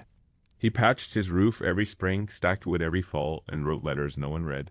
For years, he spoke to no one but the forest. By the time a passing cleric found the town again, Thomas had died, seated upright in a chair beside a cold stove. On the table lay a copper medallion and a half-inch carving of the Virgin Mary. The cleric buried him beneath the snow-heavy pines, marking the grave with a circle of stones. The medallion now sits in a museum in Dresden. The carving? Lost. This is what happened to so many objects from these forgotten towns. Some were scavenged iron nails pulled from beams, copper hinges repurposed for newer doors. Others simply dissolved into the soil. Books rotted, wool decayed. Only the metal clung to time, and even then, rust claimed most of it. Local children in nearby villages sometimes told stories about these places. They spoke of doors that opened by themselves, of voices whispering from deep cellars, of lights flickering in windows long since shattered. These weren't ghost stories in the frightening sense, but more like warnings, gentle reminders not to disturb what the mountain had claimed. And adults, though they smiled at the tales, didn't entirely dismiss them either. There was a quiet superstition among miners: never mock a ruined shaft, never speak ill of the last digger who worked it, and never, under any circumstance, take something shiny from the earth without giving something back. A coin, a pinch of bread, even a whispered prayer. To forget this balance was to invite collapse or, worse, disappearance. For archaeologists, these ghost towns were treasure troves. Shards of pottery, collapsed timbers, fragments of pickaxes, each one told a story. But even they admitted that what was left behind said more about what people didn't take than what they did. Abandoned toys, shoes missing a partner, a child's slate with a half-finished letter scratched into its surface. The most haunting discoveries were often the most ordinary. One team found a spinning wheel still threaded, positioned near an open window, as if its owner had stepped out only moments ago. Another uncovered a cooking hearth with a full set of utensils, neatly arranged, ready for use. These weren't places emptied in panic. They were towns that faded slowly, with a kind of weary dignity. A few were swallowed entirely. Near the pass at Rotstein Hollow, landslides in time buried a small hamlet of miners and their families beneath layers of shale. For centuries, no one even remembered it had existed until a woodcutter's horse stumbled into a hollow where the earth had given way. Beneath the surface, archaeologists discovered the beams of a chapel and remnants of a school. A stone tablet bore the names of the children enrolled that winter. 22 names. No graves were found. No bones, just records. As if the town had been erased in one breath. These are the losses history rarely marks, the places where no battle was fought, no king crowned, no great invention made. Yet, in their own way, these towns were victories. Victories of survival, of adaptation, of brief bursts of community against the cold indifference of the mountain. In Saxony alone, dozens of such towns once dotted the ridgelines and valleys. Now, perhaps 5 remain with steady populations. The rest have become footnotes, their coordinates buried in dusty ledgers, their names mispronounced or forgotten entirely. But they mattered to the children born there, to the women who patched clothes until the fabric became memory, to the men who swung pickaxes until their arms could no longer rise. They were everything, the center of the world, the only world. Even if that world was made of rock and mud and a hope that never quite lasted. And sometimes when the air grows still just before a mountain storm, the kind of silence that makes birds pause and trees stiffen, one could swear they hear the faintest echoes of picks against stone, rhythmic, determined, as if something deep below had never stopped digging. Not for ore, but for memory. Chapter 14, Buried in Silence, the Forgotten Graves of the Miners. As you walk the narrow trails weaving through the misty slopes of the old mining regions, there comes a moment when the forest opens to reveal something unexpected, a gentle rise in the earth, marked not by grandeur, but by quiet neglect. A field that once held rows of wooden crosses, their inscriptions faded, their angles crooked, their presence slowly claimed by moss and ivy. These are the resting places of the men, women, and sometimes children who gave their lives to the mountain and received, in return, only silence. There are no grand tombs here, no carved statues of saints, no bells tolled over marble crypts, just crude markers, often little more than stones arranged in circles or weathered planks pressed into the soil. The names are hard to read and many are missing entirely, a first name etched with a nail, a single date, sometimes just initials. Most graves never had a proper ceremony. There was no procession, no priest. The ground was hard, the time was short, and life had to continue. When a miner died, he was mourned quickly and buried faster. The work couldn't stop, not even for death. If a shaft collapsed, the focus was on rescuing the living. If the air turned bad and men fell, their bodies were retrieved, if possible, dragged out, and laid near the entrance. Covered in cloth, then carried to these small burial grounds when time allowed. Some, deep in the tunnels, were never recovered. The mountain simply kept them. It wasn't uncommon for graves to be unmarked entirely, especially in years of hardship. A harsh winter, a flood, or an outbreak of fever could claim many lives in weeks. There were no stonemasons in these towns. The wood was needed for homes and mine supports. A grave might be marked with the broken handle of a pickaxe or a circle of river stones collected by the dead man's kin. And over time, these makeshift markers vanished. But the graves remained, their outlines softened by grass. Their stories remembered only in fragments. There was no formal cemetery in many mining villages. Instead, burials were conducted in nearby glades, behind chapels, or along the tree line where the ground was loose enough to dig without dynamite. In one town, bodies were laid to rest beside the slag heap, the discarded rock of the mine watching over those who had once sought treasure within it. The symbolism was not lost on the living. Women were buried with the same simplicity, often beside husbands, sometimes with children who hadn't lived long enough to walk. Infant graves were the smallest, just shallow indentations in the earth. often topped with a doll's shoe or a clay rattle. There are places where dozens of such graves form tight little clusters, a testament to winters that took more than they gave. One miner, old records say, carved a tiny figure of St. Barbara for each of his sons buried during the plague years. He placed them in the soil himself. The figures have never been found, but the story remained in local memory, passed down quietly like a lullaby too soft to sing aloud. The miners believed in protection, but not necessarily in salvation. Faith was practical. St. Barbara was invoked for safety underground, her image painted on mine walls or worn in lockets. But when death came, as it often did, they didn't question it much. Death was part of the contract with the mountain. You dig, you hope, you eat, you sleep, and one day you do not return. Still, some graves show small traces of care that defy the bleakness. Pebbles arranged in deliberate shapes, worn pieces of cloth tied around saplings. In rare cases, a single iron nail driven into the earth, thought to ward off evil or hold the soul in place. These were acts of remembrance made not for the world to see, but for the dead to feel.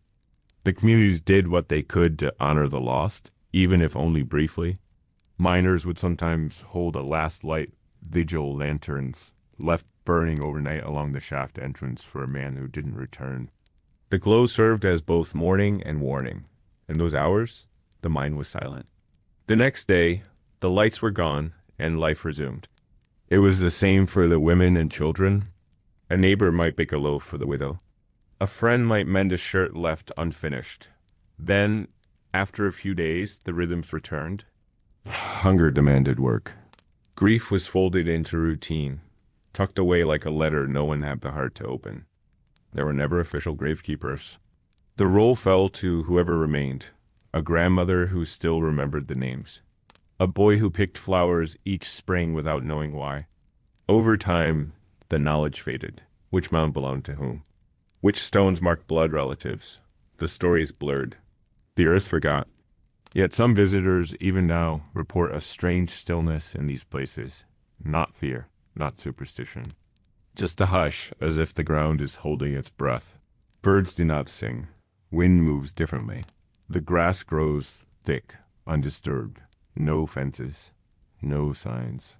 Only that quiet sense that something lies beneath forgotten, but not gone.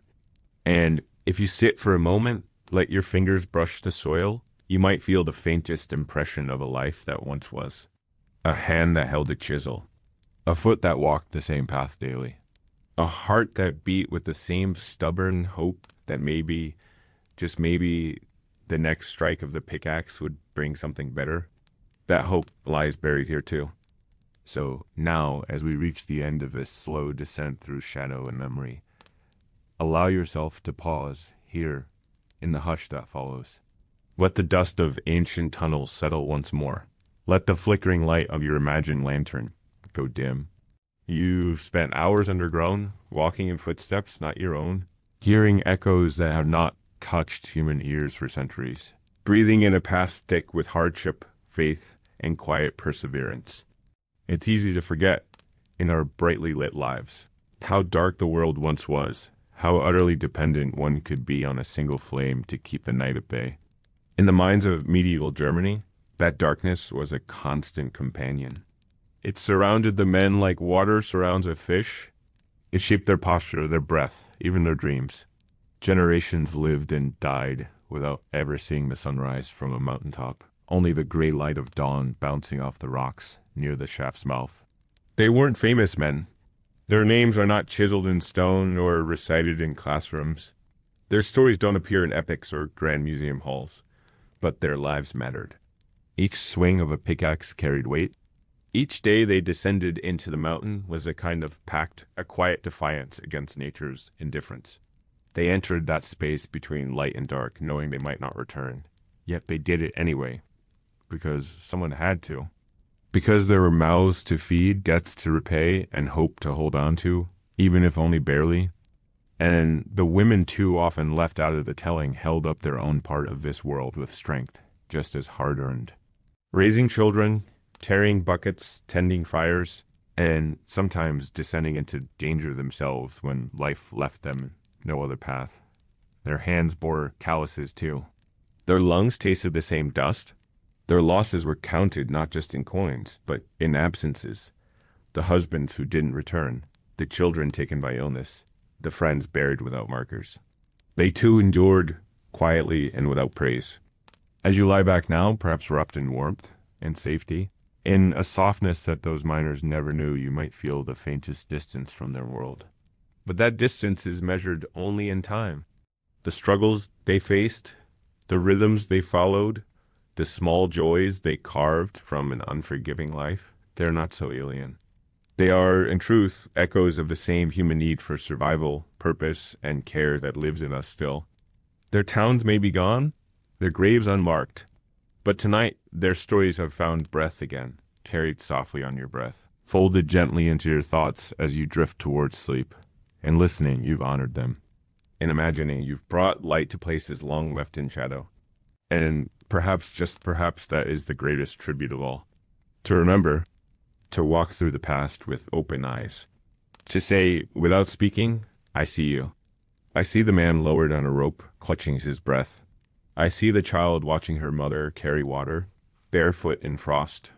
I see the old woman waiting for a knock that never comes. And I see the mountain, indifferent and eternal, holding all of it in silence. Let that silence now carry you. Let it cradle your thoughts, your breathing, your heartbeat. There is nothing more to do. Nothing to change. The story is told. The mountain sleeps. And so may you. Thank you for drifting through history with us. If you enjoyed this quiet journey into the past, gently tap subscribe and let the drowsy historian be your guide whenever sleep feels far away.